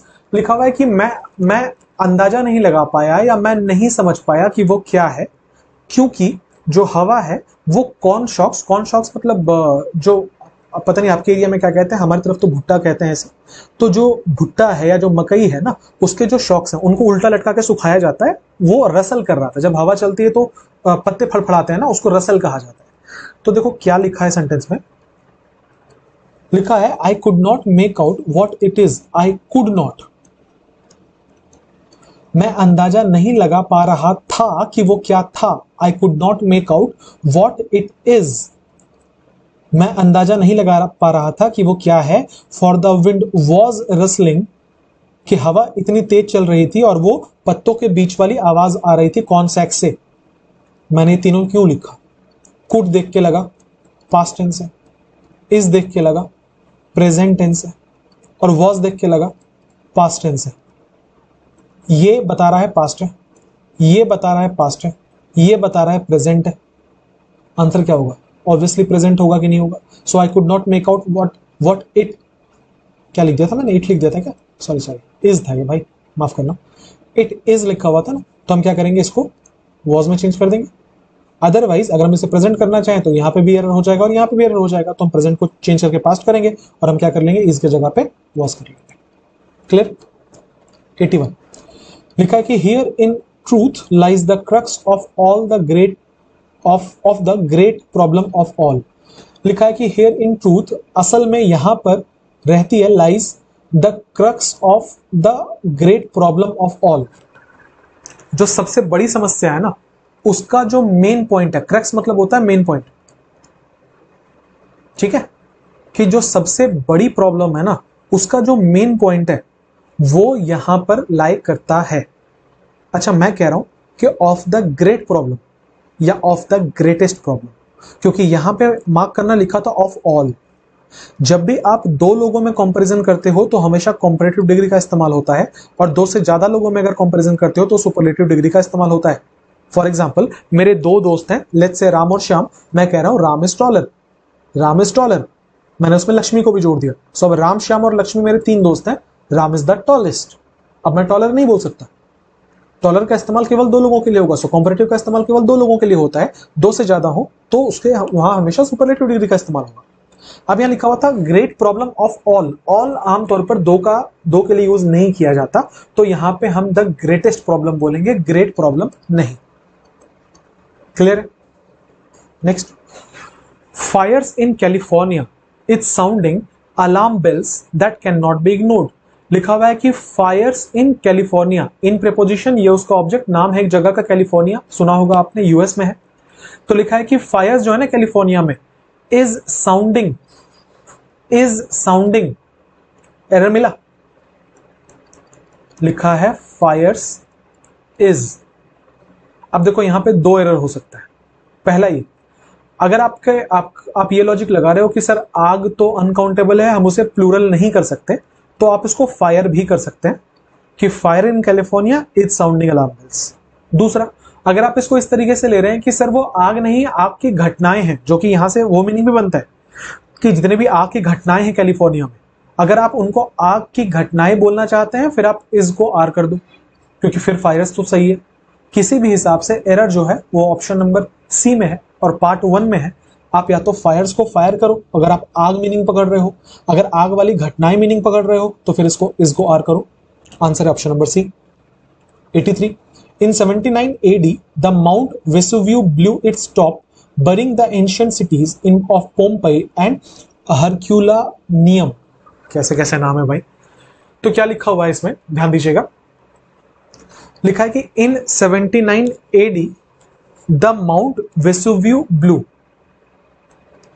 अभी जस्ट मैंने आपको सिखाया था इसी वीडियो में कि अगर कोई प्रॉपर नाउन हो तो उसके आगे द का इस्तेमाल नहीं होता है। यहां पे एक नाम है माउंट वेसुवियस, तो इसके आगे द कैसे लगा? एरर है या नहीं?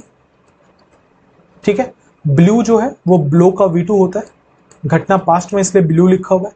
ठीक है, बरी मतलब होता है किसी चीज को दफना देना, राइट, किसी चीज को जमीन के अंदर गाड़ देना, उसको बरी कहते हैं। तो जिसने लिखा हुआ है कि माउंट वेसुवियस जो है उसमें एक वोल्केनो आया था, ठीक है, उसमें एक ज्वालामुखी आया था जिसने पोम्पई और हरक्यूलानियम, जो भी नाम है इसका, बहुत कॉम्प्लिकेटेड नाम है, इन शहरों को दबा दिया था। ठीक है। 84, shapes that are impossible to make of machining can be printed। भाई कोई मीनिंग ही नहीं है इसका। लिखा है शेप्स दैट आर इम्पॉसिबल, ऐसे शेप्स जिन्हें बनाना नामुमकिन है, are impossible to make of machining, ये तो अटपटा लग रहा है, कैन बी प्रिंटेड। अच्छा, ये कहना ये चाह रहा था कि ऐसे शेप्स जिन्हें मशीन से बनाना नामुमकिन है उन्हें प्रिंट किया जा सकता है। तो यार मशीन से बनाना अगर नामुमकिन ये बोलना चाह रहा है तो एरर तो डेफिनेटली यही पार्ट में, क्योंकि इसका तो मीनिंग ही नहीं बन रहा। मशीन एक नाउन है, उसके आगे आईएनजी लगा के हम मशीनिंग नहीं बना सकते।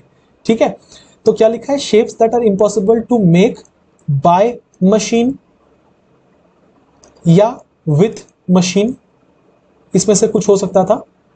ऑफ मशीनिंग कोई सेंस नहीं है, मशीन के आगे आईएनजी लगा के मशीनिंग थोड़ी बना सकते हैं, इंडिया के आगे लगा के इंडियाइंग बना सकते हैं क्या? 85, can you please pass me that glittery pen black. देखो बहुत ही रेयर सवाल पूछा जाता है इससे, पर बड़ा खूबसूरत रूल है। अब क्या है, देखो रूल समझना। आप किसी नाउन के लिए बहुत सारे एडजेक्टिव्स लगा सकते हो। कभी देखा है अनाउंसमेंट, जैसे बाहुबली मूवी अगर आपने देखी हो तो बाहुबली में कटप्पा जो है वो जब बाहुबली को इंट्रोड्यूस कराते हैं तो उनके आगे 5-6 चीजें लगाते हैं, दुनिया को जीतने वाले और ये और वो, बहुत सारी ऐसी चीजें। तो हम तो किसी नाउन के लिए 6-8 एडजेक्टिव लगा दें कि काला भी है, वो लंबा भी है, उसके बाल भी हैं, वो वाइटिश भी है, उसका स्किन कलर ग्रे है, कुछ भी बोल देना, कोई तो अरेंजमेंट होगा। ऐसे कैसे अरेंज करेंगे हम? देखो अरेंजमेंट का तरीका क्या है, ध्यान से सुनना। इस रूल को शॉर्ट में याद किया जाता है ओसेस कॉम्प नाम से। क्या बोला गया है कि जब भी आप किसी एक नाउन के लिए बहुत सारे एडजेक्टिव्स लगाएं तो उन एडजेक्टिव्स को अरेंज करना पड़ता है, उस अरेंजमेंट का नाम है ओसेस कॉम्प। अरेंजमेंट किस बेसिस पे होता है? सबसे पहले हम ओपिनियन लिखते हैं। एग्जाम्पल के तौर पर ब्यूटीफुल, लवली, अगली, ये तो ओपिनियन है ना, जो मेरे लिए खूबसूरत हो सकता है आपके लिए ना हो, तो ये तो मेरा ओपिनियन है। सो सबसे पहले ओपिनियन लिखा जाता है, फिर साइज लिखते हैं, स्मॉल, लार्ज, टाइनी, फिर एज लिखते हैं, ओल्ड, न्यू, एंशिएंट, प्राचीन, मेडिवल, मॉडर्न, ऐसा करके, फिर शेप लिखते हैं, राउंड है, स्क्वायर है, रेक्टेंगुलर है, फिर कलर लिखते हैं, रेड है, ब्लैक है, ब्लू है, फिर प्रॉपर एडजेक्टिव लिखा है, एक्चुअली ये ओरिजिन है, फिर हम ओरिजिन लिखते हैं, कहाँ का है, फ्रेंच है, अमेरिकन है, इंडियन है, फिर मटेरियल वुडन का बना है, मेटल का बना है, कॉटन का बना है, फिर पर्पस, किस पर्पस में यूज हो रहा है, कुकिंग के लिए, स्लीपिंग के लिए, गार्डनिंग के लिए। तो जब भी हमारे पास बहुत सारे एडजेक्टिव्स होंगे हम हमेशा उनको कैसे अरेंज करेंगे? हम उनको अरेंज करेंगे ओसेस कॉम्प से। Opinion, size, age, shape, colour, origin, material, purpose. एक एग्जांपल देखते हैं। लिखा है कि a lovely small old round French wooden gardening chair. Chair क्या था? नाउन था। इसके लिए हमने इतने सारे एडजेक्टिव्स लगाए, तो देख लो एक बार। गार्डनिंग क्या है भाई? पर्पस बता रहा है कि कैसा चेयर है, गार्डनिंग वाला चेयर। अच्छा किसका बना है, मटेरियल बता रहा है, वुड का बना है। कहां से आया था, फ्रेंच से आया था। ओरिजिन क्या है, फ्रेंच है। किस कलर का, रेड कलर का। शेप क्या है, राउंड है। कब का बना है भाई, ओल्ड है। कैसा है, स्मॉल है ना। साइज कैसा है, स्मॉल है। अच्छा मेरा ओपिनियन है बड़ा बड़ा प्यारा है, लवली है। तो क्या हुआ, वो सेस्कॉम्प हुआ कि नहीं। तो जब भी आप अरेंज करोगे इसको हमेशा ध्यान रखना। अब ये कॉमन सेंस है कि इतने सारे एडजेक्टिव्स तो नहीं ही देगा वो, इनमें से एक दो चुन के दे देगा। आपको बस ये ऑर्डर याद रखना है किस ऑर्डर में अरेंज करें। क्वेश्चन पे आ जाओ, कहां चला गया। हाँ क्या लिखा है, can you please pass me that glittery black pen. लिखा है इसमें ग्लिटरी पेन ब्लैक, राइट। ध्यान देना, सबसे पहले पेन तो नाउन है, पेन तो नाउन है, तो ये तो लास्ट में ही होगा। पेन हो गया। अच्छा ग्लिटरी, चमकीला, जरा देखो तो इसको, इनमें से किस में ग्लिटरी फिट आएगा। साइज नहीं है वो, एज नहीं है, शेप नहीं है, कलर नहीं है, प्रॉपर एडजेक्टिव है नहीं, हम ओरिजिन नहीं बता रहे, मटेरियल नहीं है, पर्पस नहीं है। ग्लिटरी किस में फिट आएगा, ओपिनियन में। मेरे हिसाब से चमकदार है वो ओपिनियन है। ओपिनियन हमने लिख दिया ग्लिटरी। अच्छा ब्लैक क्या है, कलर है, कलर है। तो ओसेस कॉम्प का ओपिनियन तो सबसे पहले होता है और कलर बाद में होता है। कॉम्प का सी माने कलर, जिसका मतलब है ये बीच में लिखा आएगा। और क्या हो जाएगा, glittery black pen. Answer option number B. आप बोलेंगे सर इतने से अच्छा तो ये होता कि पढ़ने में अटपटा लग रहा है। बिल्कुल लग रहा है, पर सोचो अगर इसी क्वेश्चन को थोड़ा सा ट्विस्ट कर देता तो कैसे बनाते हैं। एक और एडजेक्टिव डाल के अगर ऑर्डर इधर उधर कर देता तो चीजों को लॉजिक के साथ सीखना ज्यादा अच्छा है। आप एकदम मतलब क्वेश्चन प्रूफ रहोगे कि कहीं से भी कोई परेशानी नहीं होगी। लिखा है mothers can pass the HIV virus to their newborns during the delivery as well. WHO says, WHO ने कहा है कि मदर जो है वो HIV के वायरस अपने बच्चों में डिलीवरी के वक्त भी पास कर सकती है। तो लिखा है मदर्स, सब्जेक्ट है, कैन मॉडल है, उसके साथ बेस फॉर्म होता है, पास द HIV वायरस। लिखा है द HIV वायरस। अच्छा तो सेंटेंस का ये कहना है कि कोई खास HIV वायरस मां पास कर सकती है, क्योंकि यहां पे द का इस्तेमाल किया गया है। हमने आज के वीडियो में सीखा था कि अगर हम किसी नाउन के आगे द लगाते हैं तो उसको स्पेसिफिक करते हैं, उसको डेफिनेट करते हैं। तो बताना क्या है, हम HIV को डेफिनेट कर रहे हैं कि एक वही वाला वायरस है जो अपनी माता जो है अपने बच्चों को पास करती है। कोई सेंस नहीं है इस बात का, एरर है, यहां द नहीं होगा। Question number 87, and appeasements policies were all, एक second, and appeasements policies were all but a sham to misdirect the local groups.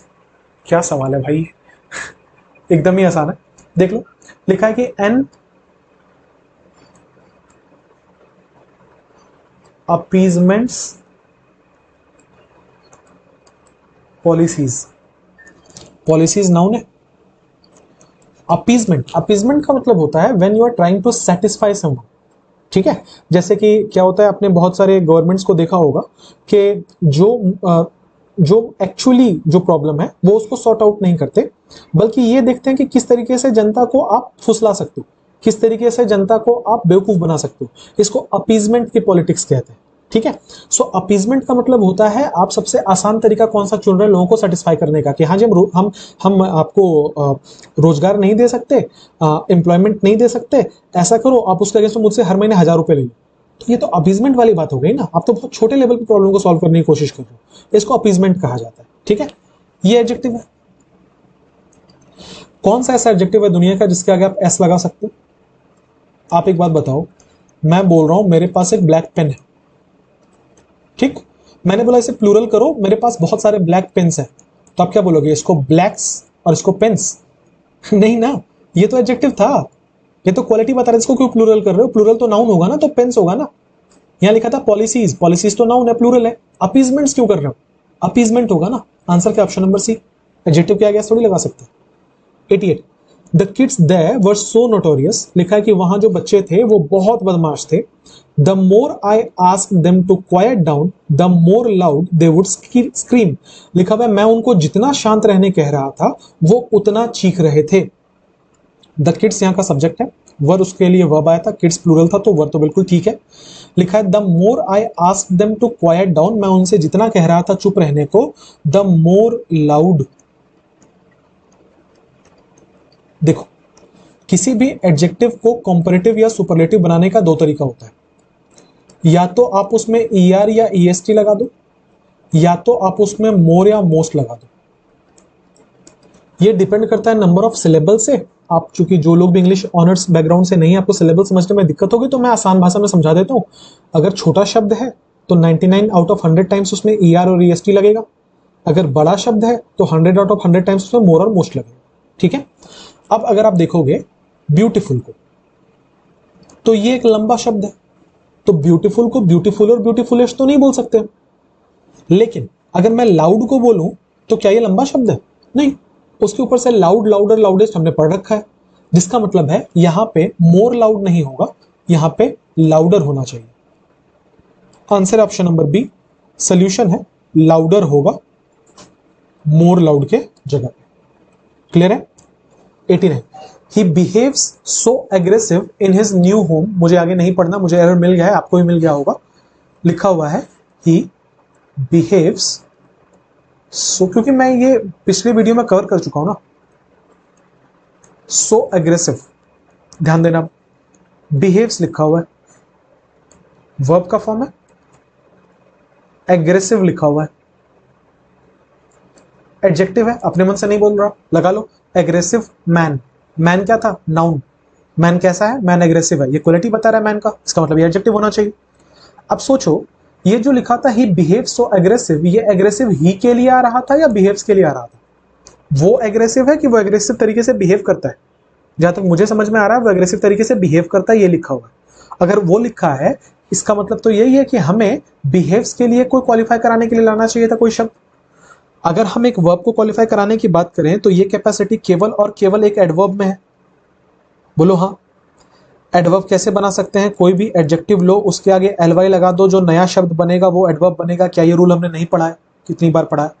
इसका मतलब ये है ही बिहेव्स सो एग्रेसिव नहीं होगा, ही बिहेव्स सो एग्रेसिवली होगा। उम्मीद करता हूं क्लियर है। क्वेश्चन नंबर 90 पे आएंगे हम लोग। लिखा है कि George handing the hair pin to Ron a moment later. लिखा है जॉर्ज सब्जेक्ट है, हैंडिंग यहाँ का वर्ब है, handing what? The hair pin, ये यहाँ का ऑब्जेक्ट है, टू प्रेपोजिशन, ये प्रेपोजिशन का object, a moment later adverb है, समय बता रहा है। लिखा है कि George handing the hair pin, अभी आज के ही वीडियो में हमने डिस्कस किया था, दोबारा डिस्कस कर रहा हूं। V1, V2, V5 कभी कोई हेल्पिंग वर्ब नहीं लेगा अपने साथ, ये तीनों कभी भी कोई हेल्पिंग वर्ब नहीं लेगा अपने साथ। जबकि V3 और V4 बिना हेल्पिंग वर्ब के आ ही नहीं सकता इंग्लिश में।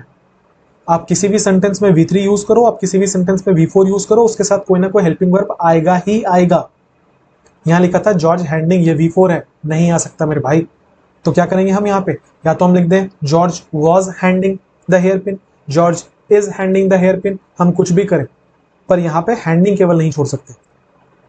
91 no matter how mountains are formed, इससे कुछ फर्क नहीं पड़ता कि पहाड़ कैसे बने हैं, they eventually becomes, they eventually becomes, eventually मतलब होता है अंततः, एट लास्ट। ठीक है, एडवर्ब है। लिखा है कि दे इवेंचुअली बिकम्स, अच्छा दे क्या है? प्लूरल है। बिकम्स क्या है? सिंगुलर है। क्यों? क्योंकि ये वर्ब का 5th फॉर्म है। जिन बच्चों को नहीं पता, वर्ब का पहला फॉर्म हमेशा प्लूरल होता है और वर्ब का 5वां फॉर्म हमेशा सिंगुलर होता है। राइट? तो हम क्या करेंगे, यहां पे बिकम्स को बिकम करेंगे, राइट? या फिर हम दे को चेंज कर सकते हैं, दे को चेंज करके हम ही या इट कर सकते हैं, जो कि पॉसिबल नहीं है क्योंकि हम माउंटेन्स की बात कर रहे हैं जो प्लूरल था। प्रोनाउन भी इसी के लिए आएगा, क्योंकि ये प्लूरल था तो हम दे को तो नहीं हटा सकते, फिर एक ही ऑप्शन बचता है, बिकम्स को हटाइए और बिकम कर लीजिए यहां पर। 92 अर्ली ड्यूरिंग दिसंबर 2021, लिखा है कि 2021 की शुरुआत में Lal was appointed as the secretary to the Lokpal, Lal को अपॉइंट किया गया था सेक्रेटरी टू द लोकपाल में। अर्ली ड्यूरिंग दिसंबर 2021। देखो इसमें ना बड़ा कॉमन सेंस का एरर है, आप इसको एरर मार्क कर भी सकते हो और नहीं भी कर सकते। मैं बताता हूं क्या कॉमन सेंस का एरर है।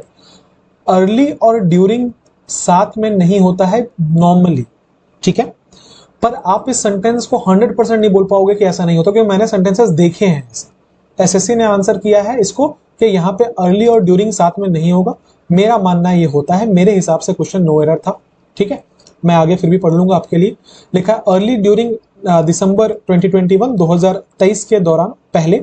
अगर ये कॉमा नहीं होता यहाँ पे फिर हम सोचते, पर ये कॉमा लगा के ना गड़बड़ कर दिया इसने। कॉमा लगा के पता है क्या हो गया कि वो सेंटेंस, ये पार्ट अलग है, ये पार्ट अलग है कॉमा लगाने के बाद, इसलिए मेरे हिसाब से नो एरर है। लिखा है अर्ली ड्यूरिंग 2021, लाल सब्जेक्ट है, वॉज अपॉइंटेड, वॉज यहाँ का वर्ब था, पैसिव वॉइस में हमें रखना था इसलिए हमने यहाँ पे अपॉइंटेड रखा है, क्योंकि लाल किसी को अपॉइंट नहीं करे, लाल को अपॉइंट किया जा रहा है। किस में अपॉइंट किया गया? Appointed as. अपॉइंटेड अपने बाद एज लेता है बिल्कुल, the secretary of the Lokpal. कहीं कोई एरर नहीं है, मेरे हिसाब से नो एरर है। एसएससी के हिसाब से अर्ली और ड्यूरिंग साथ में नहीं होता, जिससे मैं तवज्जो नहीं रखता, मैं अग्री नहीं करता। 93, I hope that we will arrive at the ideal trade-off soon. I hope subject है, that we will arrive, we subject है, उसके साथ will लगा हुआ है जो कि मॉडल है, उसके साथ बेस फॉर्म होता है arrive, यहां तक कोई एरर नहीं है। at preposition, the ideal trade-off इसका ऑब्जेक्ट है। soon, trade-off मतलब होता है कि आप मुझे कुछ दो मैं आपको कुछ दूंगा, that is called trade-off। कहीं कोई एरर नहीं है, प्रेजेंट टेंस में चल रहा है सेंटेंस।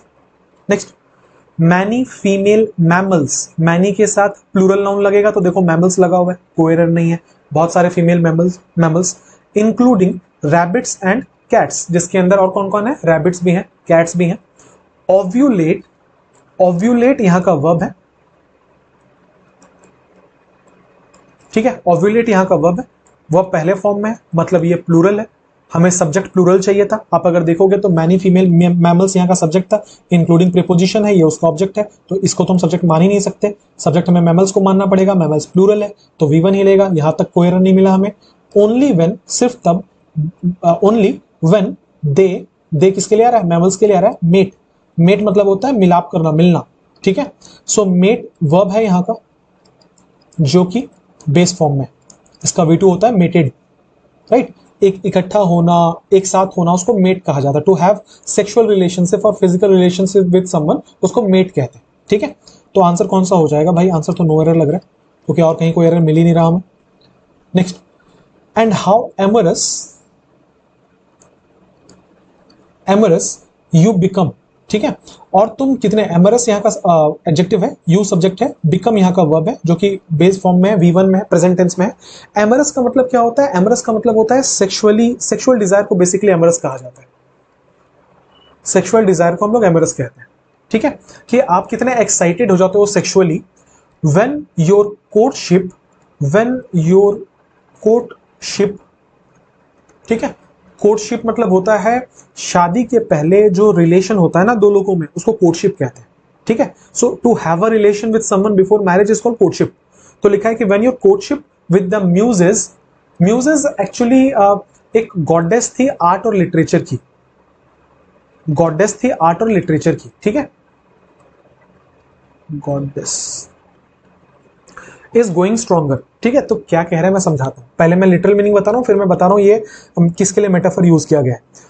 तो लिटिल मीनिंग क्या है कि तुम कितने मतलब डिजायरस हो जाते हो या तुम कितने एक्साइटेड हो जाते हो जब तुम्हारा जो बॉन्ड है वो और ज्यादा स्ट्रांग हो जाता है आर्ट और लिटरेचर के साथ। तो बेसिकली ये कहना चाह रहा है कि जो जो इंसान आर्ट और लिटरेचर में इंटरेस्टेड है वो इतना एक्साइटेड हो जाता है जब उसको कोई अच्छी चीजें पढ़ने को मिल जाती हैं, या जब वो डीप डाइव कर लेता है किसी भी आर्ट फॉर्म में या आर्ट फॉर्म के लिटरेचर में, तो वो कितना एक्साइटेड हो जाता है, बेसिकली ये कहना है और कुछ नहीं, ठीक है। अब देख लेते हैं इसमें एरर क्या लिखा हुआ है। एंड हाउ एमरस, ये तो एडजेक्टिव था, यू बिकम, यू सब्जेक्ट है, यू इसका वर्ब ये है। When your courtship with the muses is, present tense में इज के बाद V4 लग सकता है बिल्कुल, गोइंग स्ट्रॉन्गर, और ज्यादा मजबूत हो रहा हो, कहीं कोई एरर नहीं लग रहा, नो एरर। 96 लिखा है humans have rapidly changing the balance of gases in the atmosphere. Humans subject है, उसके लिए हैव आ रहा है जो कि बिल्कुल ठीक है, प्लूरल है तो प्लूरल होना चाहिए, वर्ब भी हमारा हैव। रैपिडली तेजी से एडवर्ब है, चेंजिंग ध्यान दीजिएगा, हैव चेंजिंग गलत है या नहीं है? आज के वीडियो में मैंने आपको सिखाया था हैज और हैव अपने साथ हमेशा क्या लेता है? वर्ब का तीसरा फॉर्म। तो चेंजिंग होगा कि चेंज्ड होगा भाई? आंसर है चेंज्ड होगा, चेंजिंग नहीं करेंगे, उसके जगह पे हम चेंज कर लेंगे, ठीक। 97 लिखा है कि it would be really cool if you got on the team. लिखा हुआ है it would be really cool if you got on the team. ठीक है, ये कंडीशनल सेंटेंस टाइप 2 का सेंटेंस है। आई एम वेरी श्योर आपने ये सुना होगा, पढ़ा होगा पहले। कंडीशनल सेंटेंस टाइप 2 के स्ट्रक्चर में इफ वाले क्लॉज के बाद हमेशा V2 आता है। तो देखो यहाँ पे V2 है। जो मेन क्लॉज होता है उसमें वुड के बाद बेस फॉर्म आता है। देख लो यहाँ पे वुड है मॉडल और उसके साथ बेस फॉर्म बी है। तो सेंटेंस में बेसिकली ये एक हाइपोथेटिकल सिचुएशन है। ठीक है, जो चीज हुई नहीं है उसके बारे में इमेजिन किया जा रहा है। तो कह रहा है कि अगर तुम मेरी टीम से खेलते तो कितना अच्छा होता, विच मीन्स वो नहीं खेल रहा। ये एक एजम्पशन लगाया जा रहा है कि अगर तुम मेरी टीम से खेलते तो कितना अच्छा होता। I have never seen you played badminton. लिखा है कि मैंने कभी तुम्हें बैडमिंटन खेलते नहीं देखा। आर यू गुड, क्या तुम अच्छे हो। I have never seen you played badminton. Error दिखा देता हूं मैं। एरर ये है कि प्लेड नहीं होगा, प्ले होगा। I have never seen you play badminton. I have never seen you played badminton का कोई सेंस नहीं है, ग्रामेटिकली इनकरेक्ट। अब ऐसा क्यों? पूरा का पूरा कॉन्सेप्ट है। अब कॉन्सेप्ट समझते हैं। जो मैं बोल रहा हूं ये वर्ब्स ऑफ परसेप्शन पे लगता है, जिसका मतलब है see, hear, watch, notice, feel, smell. इनमें से किसी भी वर्ड को अगर आप यूज करोगे या ऐसे कोई भी वर्ड जिसको आप वर्ब ऑफ परसेप्शन मान सकते हो, उनको जब यूज करोगे तो इसके साथ दो नॉन फाइनाइट वर्ब आ सकते हैं। या तो इनके साथ बेस फॉर्म आ सकते हैं, जिसका मतलब है बेयर इन्फिनेटिव आ सकता है, या तो इनके साथ आईएनजी आ सकता है, जिसका मतलब है जेरेंड आ सकता है। For example, I saw her leave the house. Sentence बिल्कुल करेक्ट है। देखना यहाँ पे सॉ वर्ब ऑफ परसेप्शन था और हमने यहाँ पे फाइनाइट वर्ब कौन सा यूज किया? लीव, जो कि बेस फॉर्म V1 है। I saw her leaving the house, ये जो सॉ लगा हुआ है वर्ब ऑफ परसेप्शन है। लिविंग जो है ये आईएनजी वाला, बिल्कुल सही है, जेरेंड है यहाँ पे। ये सेंटेंस दोनों के दोनों ग्रामेटिकली करेक्ट है, क्योंकि इन सारे वर्ब्स के बाद आप बेस फॉर्म भी इस्तेमाल कर सकते हैं और आईएनजी भी इस्तेमाल कर सकते हैं, जिसका मतलब है आप बेयर इन्फिनेटिव भी लगा सकते हैं, आप जेरेंड भी लगा सकते हैं। पर दोनों के मीनिंग में अंतर होगा। क्या अंतर होगा समझना। जिस जगह पे आप बेयर इन्फिनेटिव का यूज कर रहे हैं, इसका मतलब होता है कि जो घटना के बारे में आप बात करो, आपने वो घटना पूरी देखी है। From point A to point B, जहां से काम शुरू हुआ था, जहां तक काम हुआ, आपने वो पूरा देखा है। वैसे केस में आप हमेशा बेयर इन्फिनेटिव का यूज करेंगे। जबकि आपने अगर वो घटना बस चलते हुए देखा, मतलब ऐसे चलते फिरते आपकी नजर पड़ गई बस उस पर, तो वहां पे जेरेंड लगता है ऑनगोइंग प्रोसेस के लिए। याद करना बहुत आसान है, आईएनजी हमेशा हम लोग कॉन्टिन्यूटी से जोड़ते हैं इसको। तो जहां पे आपने बस चलते फिरते काम होते देख लिया, वहां पे आईएनजी लगेगा। जबकि जहां पे आपने पूरा काम देखा है, वहां पे आपने बेस फॉर्म लगाना है। For example, I saw her leave the house, हमने बेस फॉर्म लगाया। इसका मतलब यह है कि मैंने उसे घर से जाते हुए देखा, पूरी की पूरी घटना देखी कि वो घर से जा रहा है, मैं वहीं बैठा हुआ था। दूसरा, I saw her leaving the house, मतलब मैंने उसे घर से जाते देखा, मेरी नजर पड़ी वो घर से निकल रही थी। समझ पा रहे हो ये बात को? सो आई सॉ हिम, समझना, I saw him repair the car. इसका मतलब है जहां से उसने कार बनाना शुरू किया से जहां तक उसने कार बनाया, मैंने वो पूरी घटना देखी है। I saw him repairing the car, मुझसे किसी ने पूछा, कह रहे मेरे भाई को देखा? मैंने बोला हाँ, उधर कार रिपेयर कर रहा था। I saw him repairing the car, मैंने खड़े होकर पूरी घटना नहीं देखी, मैंने बस देखी वो कार रिपेयर कर रहा था। आई होप ये क्लियर होगा आपको। सो मुद्दे की बात यह है कि वर्ब्स ऑफ परसेप्शन के साथ see, hear, watch, notice, feel, smell या तो V1 आएगा, या तो depending on the meaning gerund आएगा। इस केस में प्लेट लिखा हुआ था, जो कि V3 या V2 जो भी हो, ये तो हो ही नहीं सकता। तो हम क्या करेंगे? प्ले बैडमिंटन या प्लेइंग बैडमिंटन, हम दोनों कर सकते हैं। क्वेश्चन नंबर 98 लिखा है कि if I was a clown I would have made everyone smile. अगर मैं एक क्लाउन होता तो मैं सबको हंसाता। ठीक है, हम लोगों ने ये बहुत पढ़ा है, कंडीशनल सेंटेंस टाइप 2 का है ये। इफ आई वॉज नहीं होता, इफ आई वर होता है।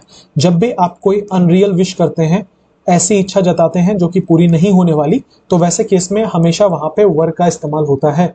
सो लिखा है if I was a clown, होना क्या चाहिए था? If I were a clown. Answer option number C. 99 tax dispute settlement might not work out in the desired scale. लिखा है कि टैक्स का जो डिस्प्यूट सेटलमेंट है ना, वो उस तरीके से काम नहीं करता जिस तरीके में हमने सोचा है, जिस तरीके में हमने सोचा है, जिस तरीके से हमने सोचा है। लिखा है tax dispute settlement might model है, उसके बाद बेस फॉर्म होता है, वर्कआउट लिखा हुआ है।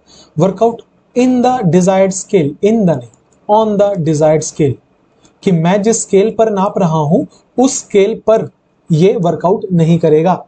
So on the desired scale.